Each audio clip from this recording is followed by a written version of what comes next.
ತವ ಕಥಾಮೃತಂ ತಪ್ತಜೀವನಂ ಕವಿಭಿರೀಡಿತಂ ಕಲ್ಮಷಾಪಹಂ ಶ್ರವಣಮಂಗಲಂ ಶ್ರೀಮದಾತತಂ ಭುವಿ ಗೃಣಂತಿ ತೇ ಭೂರಿದಾ ಜನಾಃ. ದಿವ್ಯತ್ರಯರಲ್ಲಿ ಪ್ರಾರ್ಥನೆಯನ್ನು ಸಲ್ಲಿಸ್ತಾ ಪೂಜ್ಯ ಮಾತಾಜಿಯವರ ಚರಣಗಳಿಗೆ ನನ್ನ ನಮನಗಳನ್ನು ತಿಳಿಸ್ತಾ, ಬಹುಶಃ ಇಲ್ಲಿ ನೆರೆದಿರೋರೆಲ್ಲರಿಗಿಂತ ವಯಸ್ಸಿನಲ್ಲೂ ಅನುಭವದಲ್ಲೂ ಜ್ಞಾನದಲ್ಲೂ ನಾನು ಕಿರಿಯವನು ಅಂತ ಅನ್ಸುತ್ತೆ. ಆದ್ದರಿಂದ ಈ ಭಾಗವತ ಅನ್ನೋ ಅತ್ಯಂತ ಶ್ರೇಷ್ಠವಾದ ವಸ್ತುವನ್ನು ಸರಿಯಾದ ಸಮಯಕ್ಕೆ ಸರಿಯಾದ ಪದವನ್ನು ಪ್ರಯೋಗಿಸಿ ಅದನ್ನು ಸರಿಯಾಗಿ ಅರ್ಥೈಸಲು ನನಗೆ ಯೋಗ್ಯತೆ ಬರಲಿ ಅಂತ ನಿಮ್ಮೆಲ್ಲರಿಂದ ಆಶೀರ್ವಾದ ಪಡೆದು ನಾನು ಪ್ರಾರಂಭವನ್ನು ಮಾಡ್ತೇನೆ. ಮೊದಲನೇದಾಗಿ, ನಾವು ಭಾಗವತ ಸಪ್ತಾಹವೇ ಅತ್ಯಂತ ಶ್ರೇಷ್ಠವಾದದ್ದು ಹೌದು. ಆದರೆ ಒಂದು ಆಲೋಚನೆ ಮಾಡಿ, ಯಾರ ಸನ್ನಿಧಿಯಲ್ಲಿ ಭಾಗವತ ಸಪ್ತಾಹ ಆಗ್ತಿದೆ ಅಂತ. ಬಹುಶಃ ಭಾಗವತ ಸಪ್ತಾಹ ಕೇಳಲಿಕ್ಕುಂಟು, ನಾವು ಮೊಬೈಲ್ನಲ್ಲಿ ಕೇಳ್ತೀವಿ, ಯೂಟ್ಯೂಬ್ನಲ್ಲಿ ಕೇಳ್ತೀವಿ, ಎಲ್ಲ ಕಡೆ ಕೇಳ್ತೇವೆ. ಆದರೆ ಯಾರ ಸನ್ನಿಧಿಯಲ್ಲಿ ಭಾಗವತ ಸಪ್ತಾಹ ಆಗ್ತಿದೆ ಅನ್ನೋದು. ನಮ್ಮಲ್ಲಿ ಒಂದು ಮಾತು ಹೇಳ್ತಾರೆ, ಏನು ಅಂತ ಹೇಳಿದ್ರೆ, ಈ ವೇದಗಳನ್ನ ಅರ್ಥ ಮಾಡ್ಕೊಳ್ಳೋದಕ್ಕೆ 3 ದಾರಿ ಇದೆಯಂತೆ. ಆ 3 ಸ್ಕ್ರಿಪ್ಚರ್ಸ್ ಅಲ್ಲಿ ಒಂದು ಹೇಳ್ತಾರೆ, ಪ್ರಸ್ಥಾನತ್ರಯ ಅಂತ ಹೇಳ್ತಾರೆ. ಅದರಲ್ಲಿ ಒಂದು ಶ್ರುತಿ ಪ್ರಸ್ಥಾನ, ಉಪನಿಷತ್ತನ್ನ ಶ್ರುತಿ ಪ್ರಸ್ಥಾನ ಅಂತ ಹೇಳ್ತಾರೆ. ಎರಡನೇದು ಯುಕ್ತಿ ಪ್ರಸ್ಥಾನ ಅಥವಾ ನ್ಯಾಯ ಪ್ರಸ್ಥಾನ ಅಂತ ಕರೀತಾರೆ, ಅದನ್ನು ಬ್ರಹ್ಮಸೂತ್ರಗಳು ಅಂತ ಕರೀತಾರೆ. ಮೂರನೇದು ಅನುಭೂತಿ ಪ್ರಸ್ಥಾನ ಅಂತ ಕರೀತಾರೆ, ಅದನ್ನ ಸ್ಮೃತಿ ಪ್ರಸ್ಥಾನ ಅಂತ ಹೇಳ್ತಾರೆ. ಈ 3 ಪ್ರಸ್ಥಾನಗಳನ್ನು ದಿವ್ಯತ್ರಯರಿಗೆ ಹೋಲಿಸಿದ್ರೆ ಹೇಗಿರುತ್ತೆ ಅಂತ ಆಲೋಚನೆ ಮಾಡಿದಾಗ ನಮಗೆ ಗೊತ್ತಾಗೋದು ಏನು ಅಂದ್ರೆ, ಶ್ರುತಿ ಪ್ರಸ್ಥಾನ ಸಾಕ್ಷಾತ್ ಶ್ರೀರಾಮಕೃಷ್ಣರ ರೂಪ ಇದ್ದಂಗೆ, ಅದು ಪರಮ ಸತ್ಯ. ಯುಕ್ತಿ ಪ್ರಸ್ಥಾನ ಅಥವಾ ನ್ಯಾಯ ಪ್ರಸ್ಥಾನ ಬ್ರಹ್ಮಸೂತ್ರಗಳು. ಅಂದ್ರೆ ಆ ಒಂದು ಸತ್ಯಕ್ಕೆ ತಾತ್ವಿಕವಾದ ನೆಲೆಗಟ್ಟನ್ನ ಕೊಡಬೇಕು, ರೂಪವನ್ನ ಕೊಡಬೇಕು. ಅದನ್ನು ಕೊಟ್ಟವರು ಸ್ವಾಮಿ ವಿವೇಕಾನಂದರು. ಅದಕ್ಕೆ ಸ್ವಾಮಿ ವಿವೇಕಾನಂದರನ್ನ ಯುಕ್ತಿ ಪ್ರಸ್ಥಾನ ಅಥವಾ ಈ ನ್ಯಾಯ ಪ್ರಸ್ಥಾನ ಅಂತ ಹೇಳಿ ಕರಿಬಹುದು. ಆದ್ರೆ ನೆನಪಿನಲ್ಲಿಡಿ, ಈ ಸತ್ಯವನ್ನ ನಮ್ಮ ಜೀವನದಲ್ಲಿ ಅಳವಡಿಸ್ಕೊಡ್ಬೇಕಲ್ಲ. ಸಾಮಾನ್ಯರಂತೆ ಬದುಕಿ, ಈ ಸಂಸಾರದಲ್ಲಿ ಎಲ್ಲರ ಜೊತೆ ಬದುಕಿ, ಆ ವೇದಾಂತದ ಸತ್ಯವನ್ನ ಜೀವನದಲ್ಲಿ ಅಳವಡಿಸ್ಕೊಂಡು ತೋರಿಸೋದಿದೆಯಲ್ಲ, ಅದು ಅನುಭೂತಿ ಪ್ರಸ್ಥಾನ ಅಂತ. ಅದು ಶ್ರೀಮಾತೆಯವರು ಅಂತ. ಆ ಸಾಕ್ಷಾತ್ ಅನುಭೂತಿ ಪ್ರಸ್ಥಾನದ ಸನ್ನಿಧಿಯಲ್ಲಿ ನಾವು ಭಾಗವತ ಶ್ರವಣ ಮಾಡೋದು ಬಹಳ ವಿಶೇಷವಾದಂಥದ್ದು ಅಂತ ನನಗಂತೂ ಅನ್ಸತ್ತೆ. ಶ್ರೀಮಾತೆಯವರು ಎಷ್ಟು ಅದ್ಭುತವಾದ ಜೀವನವನ್ನ ನಡೆಸಿದ್ರು ಅಂತ ಹೇಳಿದ್ರೆ, ನಮ್ಮಲ್ಲಿ ಹೇಳ್ತಾರೆ, touching every one, not being touched by anything ಅಂತ. ಎಲ್ಲರನ್ನೂ ಪ್ರೀತಿಸ್ತಿದ್ರು, ಆದ್ರೆ ಯಾವುದಕ್ಕೂ ಅಂಟ್ಕೊಳ್ತಿರ್ಲಿಲ್ಲ ಅಂತ ಅಲ್ವಾ. ನೀವು ಇಡೀ ಭಾಗವತ ನೋಡಿ, ಇಡೀ ಭಗವದ್ಗೀತೆ ನೋಡಿ, ನಮ್ಮೆಲ್ಲ ಒಂದು ಸ್ಕ್ರಿಪ್ಚರ್ಸ್ ಅಥವಾ ಏನು ಶಾಸ್ತ್ರಗಳಿದೆ ಅದೆಲ್ಲ ಮಾತಾಡೋದು ಇದರ ಬಗ್ಗೆ ಅಂತ ಅಲ್ವಾ. ರಾಗದ್ವೇಷಗಳನ್ನ ದೂರ ಇಡೋದು ಹೇಗೆ ಅಂತ, ಅದನ್ನ ಶ್ರೀಮಾತೆಯವರು ತಮ್ಮ ಜೀವನದಲ್ಲಿ ಅನುಭವಿಸಿ ತೋರಿಸಿದ್ರು. ಅಂಥವರ ಸನ್ನಿಧಿಯಲ್ಲಿ ಈ ಸಪ್ತಾಹ ನಡೆಯೋದು ಬಹಳ ವಿಶೇಷ. ಅಂಥವರ ಚರಣ ತಲಗಳಲ್ಲಿ ಕೂತ್ಕೊಂಡು ನಾವು ಈ ಭಾಗವತವನ್ನು ಓದೋದು ಬಹಳ ವಿಶೇಷವಾದದ್ದು ಅಂತ ಒಂದು. ನಾನು ಆಗ್ಲೇ ಹೇಳ್ತಿದ್ದೆ, ಈ ಭಾಗವತ ಸಪ್ತಾಹ ಅನ್ನೋದು ಬಹಳ ಅಮೃತಮಯವಾದದ್ದು ಅಂತ. ಹೇಗೆ ಅಮೃತಮಯವಾದದ್ದು ಅಂತ ಹೇಳ್ತೇನೆ. ಈ ಹಿಂದೆ ಶಾಸ್ತ್ರಗಳಲ್ಲಿ ಚರ್ಚೆ ಆಯ್ತಂತೆ, ಅಮೃತ ಎಲ್ಲಿ ಸಿಗತ್ತೆ ಅನ್ನೋ ಒಂದು ಚರ್ಚೆ ಆಯ್ತಂತೆ. ಚರ್ಚೆ ಆಗ್ಬೇಕಾದ್ರೆ ಅವರು ಪಂಡಿತರೆಲ್ಲ ಕೂತ್ಕೊಂಡು ಚರ್ಚೆ ಮಾಡ್ಬೇಕಾದ್ರೆ ಹೇಳಿದ್ರು, ಅಬ್ಧೌ ವಿಧೌ ವಧುಮುಖೆ ಫಣಿನಾಂ ನಿವಾಸೆ ಸ್ವರ್ಗೇ ಸುಧಾ ವಸತಿ ವೈ ವಿಬುಧಾ ವದಂತಿ. ಅವ್ರು 5 ಜಾಗ ಹೇಳಿದ್ರಂತೆ. ಇದರ ನೆನ್ಪಿಟ್ಕೊಳ್ಳಿ, ಯಾವ್ಯಾವ 5 ಜಾಗ ಪಂಡಿತರು ಹೇಳಿದ್ರು ಅಂತ. ಅವ್ರು ಹೇಳಿದ್ರಂತೆ, ಮೊದಲನೇದು ಅಮೃತ ಎಲ್ಲಿ ಸಿಗುತ್ತಂದ್ರೆ ಅಬ್ಧೌ ಅಂತ. ಅಬ್ಧೌ ಅಂದ್ರೆ ಸಪ್ತಮಿ ವಿಭಕ್ತಿಯ ಪ್ರಯೋಗ ಆಗಿದೆ, ಅದಕ್ಕೆ ಅಬ್ಧೌ ಅಂತ ಬರ್ತಿದೆ. ಅದು ಅಬ್ಧೌ ಅಂದ್ರೆ ಸಾಗರ ಅಂತ. ಯಾಕೆ ಸಮುದ್ರದಲ್ಲಿ ಅಮೃತ ಸಿಗುತ್ತೆ? ನಮ್ಗೆಲ್ಲ ಗೊತ್ತೇ ಇದೆ, ಸಮುದ್ರ ಮಂಥನ ಮಾಡ್ಬೇಕಾದ್ರೆ ಅಮೃತ ಬಂತು ಅಂತ. ಅದಕ್ಕೆ ಪಂಡಿತರು ಹೇಳ್ತಾರಂತೆ ಅಲ್ಲಿ ಅಮೃತ ಸಿಗಬಹುದು. ವಿಧೌ ಅಂದ್ರೆ ಚಂದ್ರ. ನಮ್ಗೆ ನಮ್ಮ ಶಾಸ್ತ್ರಗಳು ಇನ್ನೊಂದು ಹೇಳುತ್ತೆ, ಏನು, ಸೋಮರಸ ಅಮೃತಕ್ಕೆ ಸಮಾನ, ಆದ್ರಿಂದ ಚಂದ್ರನಲ್ಲಿ ಅಮೃತ ಸಿಗಬಹುದು ಅಂತ ಪಂಡಿತರು ಹೇಳಿದ್ರಂತೆ. ವಧುಮುಖೆ ಅಂತ. ಹೆಣ್ಣಿನ ಮಾತಿನಲ್ಲಿ ಅಮೃತ ಇದೆ ಅಂತ ಪಂಡಿತರು ಭಾವಿಸಿದ್ರಂತೆ. ಮೂರನೇದು ಫಣಿನಾಂ ನಿವಾಸೆ ಅಂತ, ನಾಗಲೋಕದಲ್ಲಿ. ನೀವು ಮಹಾಭಾರತ ಎಲ್ಲ ಸ್ವಲ್ಪ ಓದಿದ್ರೆ ಅಲ್ಲಿ ಆ ಭೀಮ ನಾಗಲೋಕಕ್ಕೆ ಹೋದಾಗ ಅವನಿಗೆ ಅಮೃತ ಕಳಸದಿಂದ ಸ್ವಾಗತ ಮಾಡಿದ್ರು ಅಂತೆಲ್ಲ ಹೇಳ್ತಾರೆ. ಸೊ ಆ ಒಂದು ನಿದರ್ಶನವನ್ನಿಟ್ಟುಕೊಂಡು ನಾಗಲೋಕದಲ್ಲಿ ಅಮೃತ ಸಿಗ್ಬಹುದು ಅಂತ ಪಂಡಿತರು ಪಟ್ಟಿ ಮಾಡಿದ್ರಂತೆ. ಆಮೇಲೆ ಕೊನೆಗೆ ಹೇಳಿದ್ರು, ಸ್ವರ್ಗೆ ಸುಧಾ ವಸತಿ ವೈ ವಿಬುಧಾ ವದಂತಿ, ಸ್ವರ್ಗದಲ್ಲಿ ಅಮೃತ ಸಿಗ್ಬಹುದು ನೋಡಪ್ಪ ಈ 5 ಜಾಗದಲ್ಲಿ. ಯಾಕಂದ್ರೆ ಅಮರ ನಿರ್ಜರ ದೇವ ಅಂತ ನಾವು ಕರಿತೀವಿ, ದೇವತೆಗಳೆಲ್ಲ ಇರೋದು, ಅಮರರಿರೋದು ಸ್ವರ್ಗದಲ್ಲಿ, ಅಲ್ಲಿ ಸಿಗ್ಬಹುದು ಅಂತ. ಇದನ್ನೆಲ್ಲ ಕೇಳಿದ ಜ್ಞಾನಿಗಳು ಹೇಳಿದ್ರಂತೆ, ನೀವೆಲ್ಲ ಹುಚ್ಚರು ಅಂತ. ಈ 5 ಜಾಗದಲ್ಲೂ ಅಮೃತ ಸಿಗೋದಿಲ್ವಂತೆ. ಯಾಕೆ ಸಿಗಲ್ಲ ಅನ್ನೋದಕ್ಕೆ ಕಾರಣ ಕೊಟ್ರು. ಇವ್ರು ಏನೇನ್ ಹೇಳಿದ್ರು, ಅಬ್ಧೌ ವಿಧೌ ವಧುಮುಖೆ ಫಣಿನಾಂ ನಿವಾಸೆ ಸ್ವರ್ಗೆ, 5 ಜಾಗ ಹೇಳಿದ್ರು. ಅದಕ್ಕೆ ಅವ್ರು ಉತ್ತರ ಕೊಡ್ತಾರೆ, ಕ್ಷಾರಂ ಕ್ಷಯಂ ಪತಿಮೃತಂ ಗರಲಂ ಪತಂತಂ ಅಂತ 5 ಕಾರಣಗಳನ್ನು ಕೊಡ್ತಾರಂತೆ. ಏನ್ ಅದ್ಭುತವಾಗಿದೆ ಅಂದ್ರೆ, ಮೊದಲನೇದು ಹೇಳ್ತಾರೆ, ಸಮುದ್ರದಲ್ಲಿ ಅಮೃತ ಇದೆ ಅನ್ನೋದು ಸುಳ್ಳಪ್ಪ ಅಂತ. ಯಾಕೆ? ಕ್ಷಾರಂ, ಅಮೃತ ಇದ್ದ ಕಡೆ ಎಲ್ಲಾದ್ರೂ ಉಪ್ಪು ನೀರು ಇರೋಕ್ ಸಾಧ್ಯನಾ? ಸಾಧ್ಯನೇ ಇಲ್ಲ. ಆದ್ರಿಂದ ಸಮುದ್ರದಲ್ಲಿ ಅಮೃತ ಇಲ್ಲ. ಹಾಗಾದ್ರೆ ನೆಕ್ಸ್ಟ್ ಅವ್ರೇನ್ ಹೇಳಿದ್ರು, ವಿಧೌ ಅಂತ ಹೇಳಿದ್ರು, ಚಂದ್ರನಲ್ಲಿದೆ ಅಂತ. ಅದಕ್ಕೆ ಅವ್ರು ಹೇಳ್ತಾರೆ ಕ್ಷಯಂ, ಚಂದ್ರನಲ್ಲಿ ಏನಾದ್ರೂ ನಿಜವಾಗ್ಲೂ ಸೋಮರಸ ಅಥವಾ ಅಮೃತ ಇದ್ದಿದ್ರೆ ಅವನು ಕ್ಷಯ ಯಾಕೆ ಆಗ್ತಾ ಇದ್ದ 15 ದಿನಕ್ಕೊಮ್ಮೆ? ಆದ್ರಿಂದ ಅವನಲ್ಲೂ ಅಮೃತ ಇಲ್ಲ ಅಂತ ಹೇಳಿದ್ರು. ಪತಿಮೃತಂ, ಅವ್ರು ಮೂರನೇದು ಏನ್ ಹೇಳಿದ್ರು, ಹೆಣ್ಣಿನ ಮಾತಿನಲ್ಲಿ ಅಮೃತ ಇದೆ. ಹೆಣ್ಣಿನ ಮಾತಿನಲ್ಲಿ ಅಮೃತ ಇರೋದಾದ್ರೆ ಯಾವ ಗಂಡನು ಸಾಯಬಾರ್ದಾಗಿತ್ತು ಇವತ್ತಿಗೆ, ಹೌದಲ್ವಾ? ಆದ್ರಿಂದ ಜ್ಞಾನಿಗಳು ಹೇಳ್ತಾರಂತೆ, ಹೆಣ್ಣಿನ ಮಾತಿನಲ್ಲೂ ಅಮೃತ ಇಲ್ಲ ಅಂತ. ಫಣಿನಾಂ ನಿವಾಸೆ ಅಂತ ಹೇಳಿದ್ರು ಪಂಡಿತರು. ಫಣಿನಾಂ ನಿವಾಸೆ ಅಂದ್ರೆ ಏನು? ಸರ್ಪಲೋಕದಲ್ಲಿ, ನಾಗಲೋಕದಲ್ಲಿ. ಅದಕ್ಕೆ ಜ್ಞಾನಿಗಳು ಹೇಳ್ತಾರಂತೆ, ಹುಚ್ಚರೆ, ಸರ್ಪಲೋಕದಲ್ಲಿ ಏನಾದ್ರೂ ಅಮೃತ ಇದ್ದಿದ್ರೆ ಅದರ ಕಂಠದಲ್ಲಿ ಯಾಕೆ ವಿಷ ಇರ್ತಿತ್ತು? ಗರಲಂ ಅಂತ ಉತ್ತರ ಕೊಟ್ರು. ಯಾರ ಕಂಠದಲ್ಲೇ ವಿಷ ಇದೆಯೋ ಅವ್ರ ಹತ್ರ ಅಮೃತ ಹೇಗೆ ನಾವು ನಿರೀಕ್ಷೆ ಮಾಡ್ಲಿಕ್ಕಾಗತ್ತೆ? ಸೊ ಅದರಿಂದ ಸರ್ಪಲೋಕದಲ್ಲೂ ಅಮೃತ ಇಲ್ಲ. ಆಮೇಲೆ 5ನೇದು ಏನ್ ಹೇಳಿದ್ರು, ಸ್ವರ್ಗೆ ಅಂತ ಹೇಳಿದ್ರು, ಸ್ವರ್ಗದಲ್ಲಿ ಅಮೃತ ಇದೆ. ಕೃಷ್ಣ ಭಗವದ್ಗೀತೆಯಲ್ಲಿ ಹೇಳ್ತಾನೆ, ಆ ಬ್ರಹ್ಮ ಭುವನಾಲೋಕೆ ಪುನರಾವರ್ತಿನೋರ್ಜುನ ಅಂತ. ಅರ್ಜುನ, ಈ ಸ್ಥಾನಗಳಿದ್ದೆಲ್ಲ ದೇವತೆಗಳದು, ಬ್ರಹ್ಮನಿಂದ ಹಿಡಿದು ಎಲ್ಲ ದೇವತೆಗಳದು ಯಾರದ್ದು ಶಾಶ್ವತ ಅಲ್ವಂತೆ. ಅವರೆಲ್ಲ ಪುನಃ ಪುನಃ ಬರ್ತಾ ಇರ್ಬೇಕಂತೆ. ಆದ್ರಿಂದ ಅವರೆಲ್ಲ ಪುನಃ ಪುನಃ ಜೀವ ತಗೊಳ್ಕೊ ಅಂದ್ರೆ ಅವರು ಜೀವಿಗಳಾಗಿ ಹುಟ್ಟುತ್ತಾ ಇರ್ಬೇಕು, ಮತ್ತೆ ಆ ಪದವಿಯನ್ನು ಪಡಿತಿರ್ಬೇಕು. ಆದ್ರಿಂದ ಸ್ವರ್ಗದಲ್ಲೂ ಅಮೃತ ಇಲ್ಲ. ಹಾಗಾದ್ರೆ ಅಮೃತ ಎಲ್ಲಿದೆ ಅಂತ ಜ್ಞಾನಿಗಳ ಪ್ರಶ್ನೆಗೆ, ಈ ಪಂಡಿತರ ಪ್ರಶ್ನೆಗೆ ಜ್ಞಾನಿಗಳು ಉತ್ತರ ಕೊಡ್ತಾರೆ, ಕಂಠೆ ಸುಧಾ ವಸತಿ ವೈ ಭಗವಜ್ಜನಾನಾಂ ಅಂತ. ಏನು ಅದ್ಭುತವಾದ ಉತ್ತರ ಕೊಡ್ತಾರಂದ್ರೆ, ನಿಜವಾದ ಅಮೃತ ಎಲ್ಲಿದೆ ಅಂದ್ರೆ ಪರಮ ಭಾಗವತೋತ್ತಮರ ಕಂಠದಲ್ಲಿ ಇದೆ ಅಂತ ಉತ್ತರ ಕೊಡ್ತಾರಂತೆ. ನೀವೀಗಾಗ್ಲೇ 4-5 ದಿನಗಳಿಂದ ಭಾಗವತ ಶ್ರವಣ ಮಾಡ್ತಿದ್ದೀರ.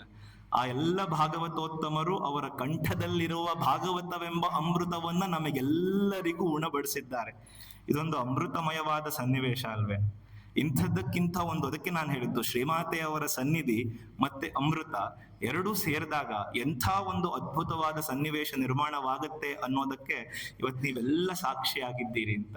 ಅದರಿಂದ ಬಹಳ ವಿಶೇಷ ಅಂತ ನನಗಂತೂ ಈ ಭಾಗವತ ಸಪ್ತಾಹ ಅನ್ನಿಸ್ತು ಅಂತ. ಆಮೇಲೆ ನಾನು ಹೇಳ್ತಿದ್ದೆ, ಶ್ರೀಮಾತೆಯವರ ಸನ್ನಿಧಿ ಎಷ್ಟು ನಮಗೆ ಮುಖ್ಯ ಅಂದ್ರೆ, ನೀವು ಜ್ಞಾನೇಶ್ವರ ಮಹಾರಾಜರ ಹೆಸರು ಕೇಳಿರ್ಬೇಕು. ಅವರು ಹರಿಪಾಠ ಅಂತ ಒಂದು ಬರೀತಾರೆ ಮರಾಠಿಯಲ್ಲಿ. ಅದರಲ್ಲಿ ಅವ್ರು ಹೇಳ್ತಾರೆ, ದೇವಾಚಿಯೇ ದ್ವಾರಿ ಉಭ ಕ್ಷಣಭರಿ ತೇನ ಮುಕ್ತಿ ಚಾರಿ ಸಾಧಯೇಲ ಅಂತ. ಅಂದ್ರೆ ಹರಿ ಮುಖೇಮಣ ಅಂತ ಅವ್ರು ಹೇಳ್ತಾ ಇರ್ತಾರೆ. ಭಗವಂತನ ದ್ವಾರದಲ್ಲಿ ಒಂದು ಕ್ಷಣ ನಿಂತ್ರು ಸಾಕಂತೆ 4 ರೀತಿಯ ಮೋಕ್ಷ ಅಂತ ಏನು ಶಾಸ್ತ್ರಗಳಲ್ಲಿ ಹೇಳಿದ್ದೆಲ್ಲ ಸಿಕ್ಬಿಡುತ್ತಂತೆ. ಅವಾಗೆಲ್ಲ ತುಂಬಾ ಸಾಧನೆ ಮಾಡ್ಬೇಕಿತ್ತು 4 ರೀತಿಯ ಮೋಕ್ಷ ಸಿಗೋದಿಕ್ಕೆ. ನಮಗೆ ಫಸ್ಟ್ ಆಫ್ ಆಲ್ ಮೋಕ್ಷ ಅಂದ್ರೆ ನಮಗೆ ಬಹಳ ದೊಡ್ಡದು. ಅದರಲ್ಲೂ 4 ರೀತಿಯ ಮೋಕ್ಷ ಇದೆಯಂತೆ. ಸಾಲೋಕ್ಯ ಮೋಕ್ಷ, ಸಾಮೀಪ್ಯ ಮೋಕ್ಷ, ಸಾರೂಪ್ಯ ಮೋಕ್ಷ, ಸಾಯುಜ್ಯ ಮೋಕ್ಷ ಅಂತ 4 ರೀತಿಯ ಮೋಕ್ಷ ಇದೆಯಂತೆ. ಈ ನಮಗ್ ಮೋಕ್ಷ ಅನ್ನೋದೇ ಬಹಳ ಕಷ್ಟ ಆಗಿರ್ಬೇಕಾದ್ರೆ 4 ರೀತಿಯ ಮೋಕ್ಷ ಎಲ್ಲಿಂದ ಪಡೆಯೋದು? ಆದ್ರೆ ಜ್ಞಾನೇಶ್ವರ ಮಹಾರಾಜರು ಹೇಳ್ತಾರೆ, ದೇವಾಚಿಯೇ ದ್ವಾರ ಉಭ ಕ್ಷಣಭರಿ, ಒಂದೇ ಒಂದು ಕ್ಷಣ ಇದ್ರೂ ಸಾಕಂತೆ ಆ 4 ಮೋಕ್ಷಗಳು ನಮ್ಮ ಕಾಲ ಕೆಳಗಡೆ ಬಿದ್ದಿರ್ತವಂತೆ. ಆದ್ರೆ ಭಕ್ತನ ಮಹಿಮೆ ಏನ್ ಗೊತ್ತಾ? 4 ಮೋಕ್ಷಗಳನ್ನು ದೂರ ತಳ್ಳಿ ಹೋಗುವಂತವನು ಭಕ್ತ ಅಂತ. ನಲಗೆ ಮುಕ್ತಿ ಅಣಿ ಸಂಪದ, ನನಗೆ ಮುಕ್ತಿಯೂ ಬೇಡ ಏನು ಬೇಡ, ಏನ್ ಕೊಡು? ಅವ್ರು ಕೇಳ್ತಾರೆ ಸಂತ ಸಂಗ ದೇಯಿ ಸದಾ ಅಂತ. ನಲಗೆ ಮುಕ್ತಿ ಅಣಿ ಸಂಪದ ಸಂತ ಸಂಗ ದೇಯಿ ಸದಾ. ನನಗೆ ಏನಾದ್ರೂ ಕೊಡೋದಿದ್ರೆ ಭಗವಂತ ಸಂತ ಸಂಘವನ್ನ ಕೊಡು. ಆ ರೀತಿಯಲ್ಲಿ ನೀವೆಲ್ಲ ಎಷ್ಟು ಪುಣ್ಯ ಮಾಡಿದ್ದೀರಾ ಆಲೋಚನೆ ಮಾಡಿ.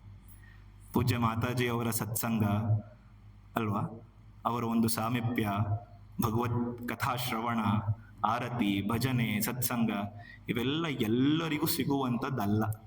ಅದಕ್ಕೆ ತುಕಾರಾಮರು ಮಹಾರಾಜರು ಹೇಳ್ತಾರೆ, ನಲಗೆ ಮುಕ್ತಿ ಅಣಿ ಸಂಪದ ಸಂತ ಸಂಗ ದೇಯಿಸದ. ನಾವೆಲ್ಲ ನೋಡಿ, ನಾವು ಪ್ರತಿ ಸರ್ತಿ ಈ ಜಗತ್ತಿನಿಂದ ಓಡ್ತಾ ಇರ್ತೀವಿ ಎಲ್ಲರೂ. ನಾನು ಇವಾಗ ಮಾತಾಡ್ತಿದ್ದೀನಿ ಅನ್ನೋದಕ್ಕೆ ಮಾತ್ರ ನಾನು ಓಡ್ತಾ ಇಲ್ಲ ಅಂತಲ್ಲ, ನಾನು ಸೇರಿಸಿ ಎಲ್ಲರೂ ಓಡ್ತಿರ್ತೀವಿ. ಅದಕ್ಕೆ ಪ್ರಹ್ಲಾದನಿಗೆ ನರಸಿಂಹ ಕೇಳಿದ್ನಂತೆ, ನೋಡು ನಿನಗೆ ಏನ್ ಬೇಕು, ಏನು ಸೌಭಾಗ್ಯ ಸಂಪತ್ತು ಏನ್ ಬೇಕು ಎಲ್ಲ ಕೊಡ್ತೇನೆ, ಜಗತ್ತಿನ ಎಲ್ಲ ಸೌಭಾಗ್ಯ ನಿನಗೆ ಕೊಡ್ತೇನೆ, ಕೇಳು.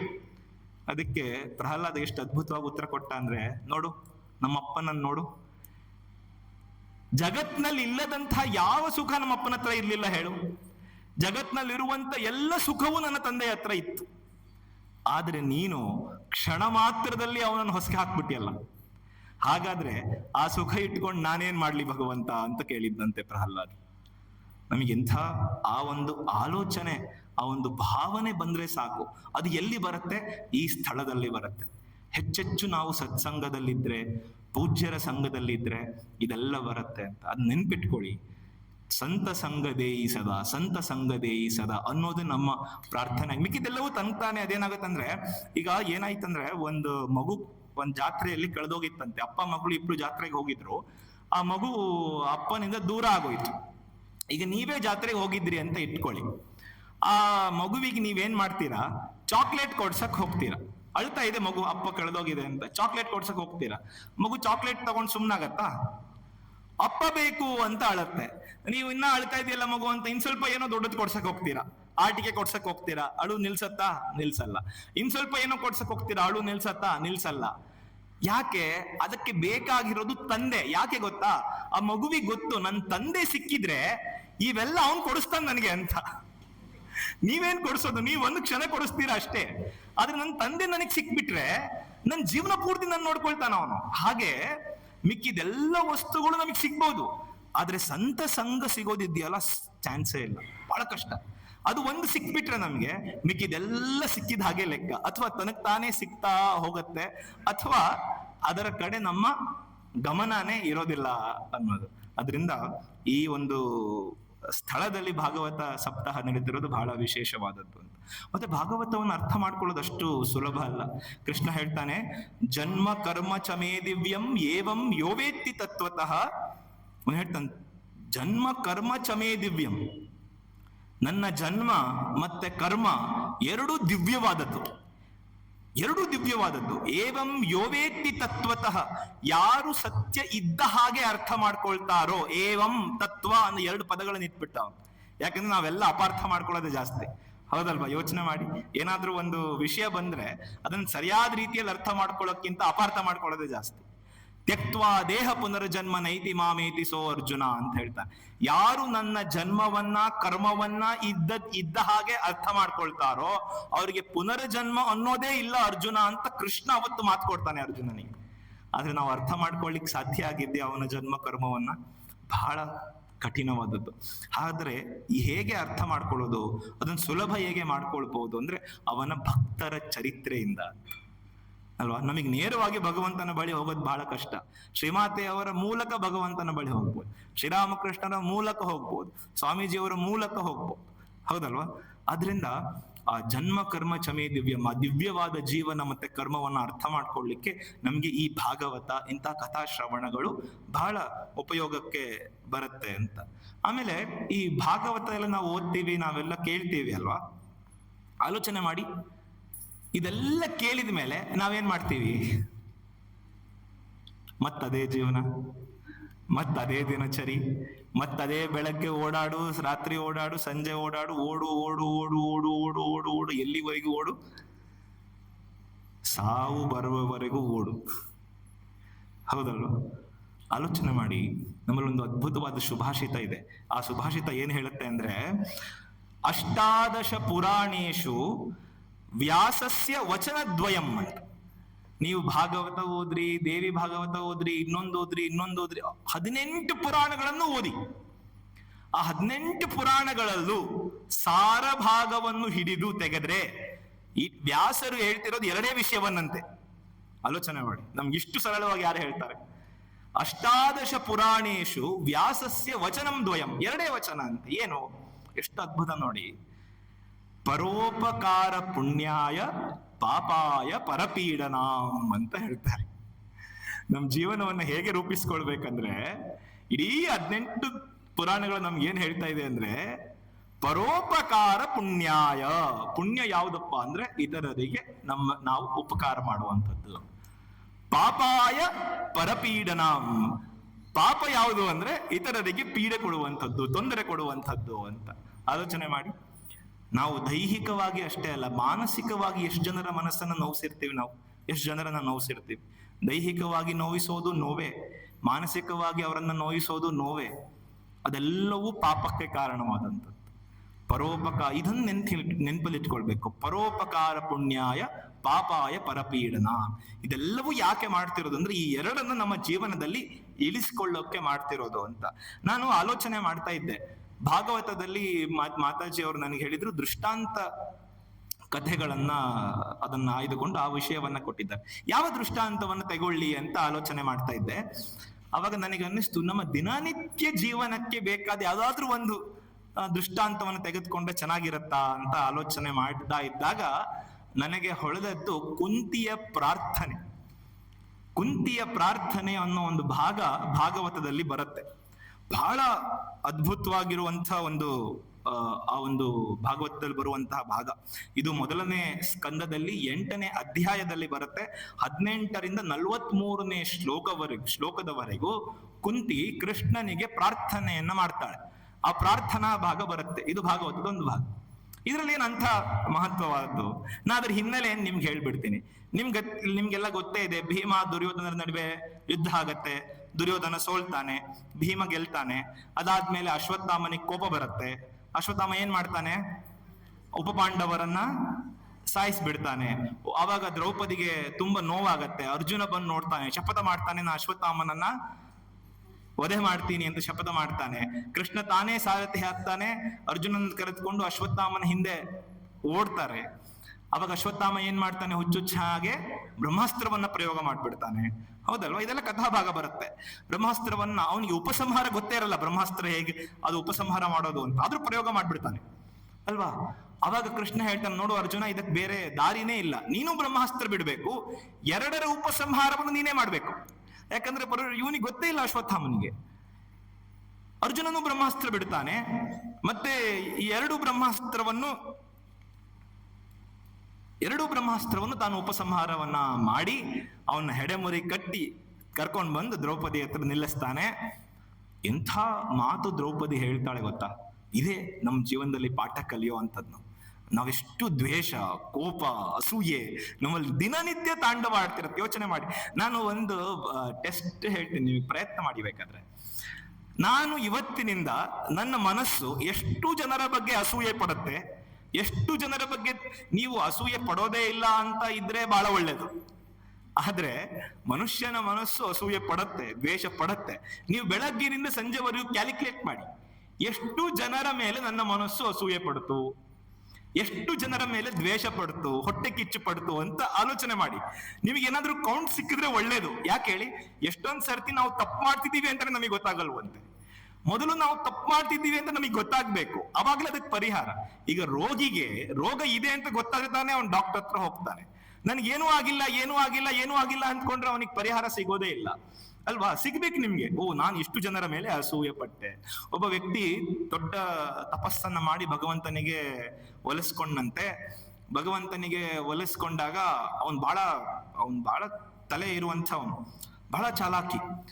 ಅವ್ನು ಭಗವಂತನಿಗೆ ಹೇಳಿದ್ನಂತೆ, ನೋಡು ಭಗವಂತ, ನನಗೆ ಎಂಥ ವರ ಬೇಕು ಅಂದ್ರೆ ನಾನು ಯಾವ್ಯಾವ ಕ್ಷಣದಲ್ಲಿ ಏನೇನು ಕೇಳ್ತೀನೋ ಅದೆಲ್ಲ ಕೊಡು ಅಂತ.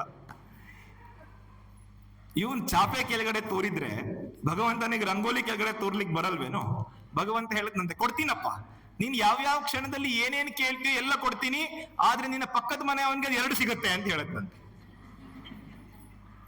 ಅವನ್ ತಲೆ ಚೆಚ್ಕೊಂಡ. ಅಲ್ಲ, ತಪಸ್ ಮಾಡಿದ್ ನಾನು, ಕಷ್ಟಪಟ್ಟಿದ್ ನಾನು, ಆದ್ರೆ ನನಗ್ ಒಂದು ಸಿಗೋದು ಅವನಿಗೆ ಎರಡು ಸಿಗುತ್ತಂತೆ ಅಂತ ತಲೆ ಚೆಚ್ಕೊಂಡಂತೆ. ಆಯ್ತು ಪರವಾಗಿಲ್ಲ ಅಂತ ಬಂದಂತೆ. ಅವನು ಹೇಳಿದ್ನಂತೆ ನನಗೊಂದು ಬಂಗಲೆ ಬೇಕು ಅಂತ ಹೇಳಿದ್ನಂತೆ. ಅವನಿಗೆ 2 ಬಂಗಲೆ ಸಿಕ್ತಂತೆ. ನನಗೊಂದು ಕಾರ್ ಬೇಕು ಅಂತ ಅನ್ಕೊಂಡಂತೆ, ಅವನಿಗೆ 2 ಕಾರ್ ಸಿಕ್ತು. ನೋಡ್ತಾ ಇದ್ದಾನೆ, ನೋಡ್ತಾ ಅವನು ಇವನ್ಕಿಂತ ಬಹಳ ಶ್ರೀಮಂತನಾಗ್ತಿದ್ದಾನೆ. ಬಹಳ ಬೇಜಾರಾಯ್ತು ಅವನಿಗೆ. ಹೊಟ್ಟೆ ಕಿಚ್ಚು ನೋಡಿ ಹೆಂಗ್ ಆಡ್ಸತ್ತೆ ಅಂತ. ಅದಕ್ಕೆ ಏನ್ ಹೇಳದ್ನಂತೆ ಗೊತ್ತಾ ಅವನು? ಭಗವಂತ, ನನ್ನ ಒಂದು ಕಣ್ಣು ಹೋಗ್ಬಿಡ್ಲಿ ಅಂತ. ನನ್ನ ಯಾಕೆ ಅಂದ್ರೆ ನನ್ನ ಒಂದು ಕಣ್ಣು ಹೋದರೆ ಅವನ 2 ಕಣ್ಣು ಹೋಗತ್ತೆ ಅಂತ. ಎಷ್ಟು ಹೊಟ್ಟೆ ಕಿಚ್ಚು ನಮ್ಮ ಮನುಷ್ಯರಲ್ಲಿ ಇರುತ್ತೆ ಅಂತ ಆಲೋಚನೆ ಮಾಡಿ. ಆದ್ರಿಂದ ಆ ದ್ವೇಷಪೂರಿತವಾದ ಒಂದು ಸಮಾಜದಲ್ಲಿ, ಆ ಒಂದು ಹೊಟ್ಟೆ ಕಿಚ್ಚಿನ ಜನರೇ ತುಂಬಿರುವಂತ ಸಮಾಜದಲ್ಲಿ ದ್ರೌಪದಿ ಎಂಥ ಮಾತನ್ನು ಹೇಳ್ತಾಳೆ ಅಂದ್ರೆ, ದ್ರೌಪದಿ ಹೇಳ್ತಾಳೆ, ಬಿಟ್ಬಿಡು ಅರ್ಜುನ, ಬಿಟ್ಬಿಡು ಅಶ್ವತ್ಥಾಮನನ್ನ. ಯಾಕೆ? ನಾನು ನನ್ನ ಸಂತಾನವನ್ನ ಕಳೆದುಕೊಂಡು ಎಷ್ಟು ನೋವು ಪಡ್ತಿದ್ದೀನೋ, ಅಶ್ವತ್ಥಾಮನ ತಾಯಿ ಈಗಾಗಲೇ ಗಂಡನನ್ನು ಕಳೆದುಕೊಂಡಿದ್ದಾಳೆ. ಮಗನ ಒಂದು ನೆಪದಿಂದಲೇ ಅವಳು ಬದುಕಿದ್ದಾಳೆ. ಮಗನೂ ಸತ್ತು ಹೋದ ಅಂತ ಗೊತ್ತಾದ್ರೆ ತಾಯಿ ಹೇಗೆ ಆದ್ರೂ ಬದುಕಾಳು ಅಲ್ವಾ? ನಾನು ಪಡ್ತಿರುವಂತ ನೋವು ಇನ್ನೊಂದು ತಾಯಿಗೆ ಬರಬಾರ್ದಲ್ವಾ? ಎಂಥ ಅದ್ಭುತವಾದ ಮಾತು ನೋಡಿ. ನಾವು ಯಾವಾಗ್ಲೂ ಇನ್ನೊಬ್ಬರಿಗೆ ಕಷ್ಟ ಕೊಡೋಕ್ಕಿಂತ ಮುಂಚೆ ನಾನೆಷ್ಟು ಕಷ್ಟ ಪಡ್ತೀನೋ ಅದರಿಂದ ಅವರ ಸ್ಥಾನದಲ್ಲಿ ನನ್ನನ್ನು ನಿಂತ್ಕೊಂಡು ನಾನು ನೋಡಿದ್ರೆ ಅವಾಗ ನನಗೆ ಅರ್ಥ ಆಗತ್ತೆ ಎಷ್ಟು ನೋವಾಗತ್ತೆ ಅಂತ. ಅದರಿಂದ ಆ ದ್ರೌಪದಿ ಹೇಳ್ತಾಳೆ, ಬಿಟ್ಬಿಡು ಕೃಷ್ಣ, ಬೇಡ. ಯಾಕೆ? ನಾನೆಷ್ಟು ನೋವು ಪಡ್ತಿದ್ದೀನೋ ಅವನ ತಾಯಿ ಕೂಡ ಅಷ್ಟೇ ನೋವು ಪಡಬಾರ್ದು, ಬಿಟ್ಬಿಡು ಅಂತ ಹೇಳಿದಾಗ, ಆದ್ರೆ ಇವನು ಶಪಥ ಮಾಡ್ಬಿಟ್ಟಿದ್ನಲ್ಲ, ಏನಂತ? ನಾನು ಅಶ್ವತ್ಥಾಮನನ್ನು ಕೊಲ್ತೇನೆ ಅಂತ. ಅದಕ್ಕೆ ಕೃಷ್ಣ ಹೇಳ್ದ, ನಿನ್ ಶಪಥನೂ ನೆರವೇರ್ಬೇಕು, ದ್ರೌಪದಿಯ ಮಾತು ನೆರವೇರ್ಬೇಕು. ಅದಕ್ಕೆ ಅಶ್ವತ್ಥಾಮನಿಗೆ ಒಂದು ರಕ್ಷಾಮಣಿ ಇತ್ತಂತೆ ಭ್ರೂಮಧ್ಯೆ, ಇಲ್ಲಿ ಹಣೆಯ ಮಧ್ಯೆ. ಅವನು ಹೇಳ್ದ, ಅದನ್ನ ತೆಗೆದ್ಬಿಡು, ಅದನ್ನ ತೆಗೆದ್ರೆ ಅವನಿಗೆ ಅರ್ಧ ಸತ್ತ ಹಾಗೆ ಅವನು ಅಂತ ಹೇಳಿ ಅದನ್ನ ಗಟ್ಟಿಯಾಗಿ ಆ ರಕ್ಷಾಮಣಿಯನ್ನು ತೆಗೆದ್ಬಿಟ್ನಂತೆ. ತೆಗೆದು ಅಶ್ವತ್ಥಾಮನಿಗೆ ಕಳಿಸ್ಬಿಟ್ಟ. ಅಶ್ವತ್ಥಾಮನಿಗೆ ತುಂಬಾ ಕೋಪ ಬಂತು. ನೋಡಿ, ದುರ್ಜನರು ಹೇಗಿರ್ತಾರೆ ಅಂತಾನು ಇದ್ರಲ್ಲಿ ತೋರಿಸ್ತಾ ಇದ್ದಾರೆ. ಅವನಿಗೆ ಕ್ಷಮಾಪಣೆ ಮಾಡಿ ದಯಾ ತೋರಿಸಿ ಕಳಿಸಿದ ಮೇಲೂ ಅವನಿಗೆ ಆ ದ್ವೇಷ ಬಿಡ್ತಾ ಇಲ್ಲ ಅಲ್ವಾ? ಅವನು ಹೇಳಿದ್ನಂತೆ, ಏನಾದ್ರೂ ಮಾಡಿ ನಾನು ಪಾಂಡವರ ವಂಶವನ್ನೇ ನಿರ್ವಂಶ ಮಾಡಬೇಕು ಅಂತ ಆಲೋಚನೆ ಮಾಡಿ ಅವನು ನಿಷ್ಪಾಂಡ ಅನ್ನೋ ಅಸ್ತ್ರವನ್ನ ಉತ್ತರೆಯ ಗರ್ಭದಲ್ಲಿ ಬೆಳುತ್ತಿದ್ದಂಥ ಮಗುವನ್ನ ಸಾಯಿಸ್ಲಿಕ್ಕೆ ಬಿಟ್ನಂತೆ. ಎಷ್ಟು ದ್ವೇಷ ಇದೆ ನೋಡಿ. ಉತ್ತರ ಯಾರು? ಅಭಿಮನ್ಯುವಿನ ಹೆಂಡತಿ. ಉತ್ತರೆಯ ಗರ್ಭದಲ್ಲಿ ಜನಿಸಿದ ಮಗು ಯಾರು ಗೊತ್ತಾ? ಪರೀಕ್ಷಿತ ಮಹಾರಾಜ. ಅವನಿಗೆ ಪರೀಕ್ಷಿತ ಅನ್ನೋ ಹೆಸರು ಯಾಕೆ ಬಂತು ಗೊತ್ತಾ? ಉತ್ತರೆಯ ಗರ್ಭಕ್ಕೆ ಇವನು ನಿಷ್ಪಾಂಡ ಅಸ್ತ್ರವನ್ನ ಪ್ರಯೋಗ ಮಾಡಿದಾಗ ಅದು ಬಹಳ ಶಕ್ತಿಶಾಲಿಯಾದಂತ ಅಸ್ತ್ರ. ಅದು ಓಡಿ ಬಂದು ಉತ್ತರೆಯ ಹತ್ರಕ್ಕೆ ಬಂತು. ಉತ್ತರೆ ಓಡಿದ್ಲು. ನಮಗೆ ಕಷ್ಟ ಸಂಕಟ ಬಂದಾಗ ಯಾರು ನೆನಪಾಗೋದು ಹೇಳಿ? ವೆಂಕಟರಮಣ. ಅವಳಿಗೆ ಬೇರೆ ದಾರಿ ಇರ್ಲಿಲ್ಲ, ಕೃಷ್ಣನ ಹತ್ರ ಬಂದ್ಲು. ಕೃಷ್ಣ, ನೀನೇ ಕಾಪಾಡ್ಬೇಕು, ಪಾಂಡವರ ವಂಶವನ್ನು ಮೊದಲಿನಿಂದ ಇವತ್ತವರೆಗೂ ಕಾಪಾಡ್ಕೊಂಡು ಬಂದಿದ್ಯಾ. ಎಂತೆಂಥ ಪರಿಸ್ಥಿತಿ ಬಂತು, ನೀನ್ ನನ್ನ ಕಾಪಾಡಿದ್ಯಾ.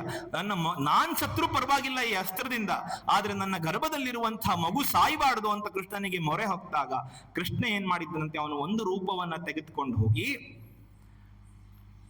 ಅವನು ಸುದರ್ಶನ ಚಕ್ರದಿಂದ ಅಸ್ತ್ರವನ್ನ ತೆಗೆದು ಆ ಗರ್ಭದಲ್ಲಿದ್ದ ಮಗುವನ್ನ ಕಾಯ್ತಾ ಇದ್ದಂತೆ, ಸುತ್ತ ತಿರುಗ್ತಾ ಇದ್ದಂತೆ. ಆ ಗರ್ಭದಲ್ಲಿದ್ದಂತಹ ಮಗು ತನ್ನ ಸುತ್ತ ತಿರುಗುತ್ತಿರುವ ಭಗವಂತನನ್ನ ಹೀಗೆ ತಿರುಗಿ ನೋಡ್ತಾ ಇದ್ದಂತೆ. ಆ ಪರೀಕ್ಷಿತ, ಭಗವಂತ ತಿರುಗ್ತಾ ಇದ್ದಂತಹ ಪರಿಯನ್ನ ನೋಡಿದ್ರಿಂದ ಅವನಿಗೆ ಪರೀಕ್ಷಿತ ಅನ್ನೋ ಹೆಸರು ಬಂತು ಅಂತ ಹೇಳ್ತಾರೆ. ಗರ್ಭದಲ್ಲಿ ವಿಷ್ಣುರಾಥ ಅಂತ ಒಂದು ಹೆಸರಿದೆ. ಯಾಕಂದ್ರೆ ಅವನು ವಿಷ್ಣುವಿನಿಂದ ರಕ್ಷಿಸಲ್ಪಟ್ಟವನು, ಆದ್ರಿಂದ ವಿಷ್ಣುರಾಥ ಅನ್ನೋ ಒಂದು ಹೆಸರು ಕೂಡ ಬಂತು ಅಂತ ಹೇಳ್ತಾರೆ.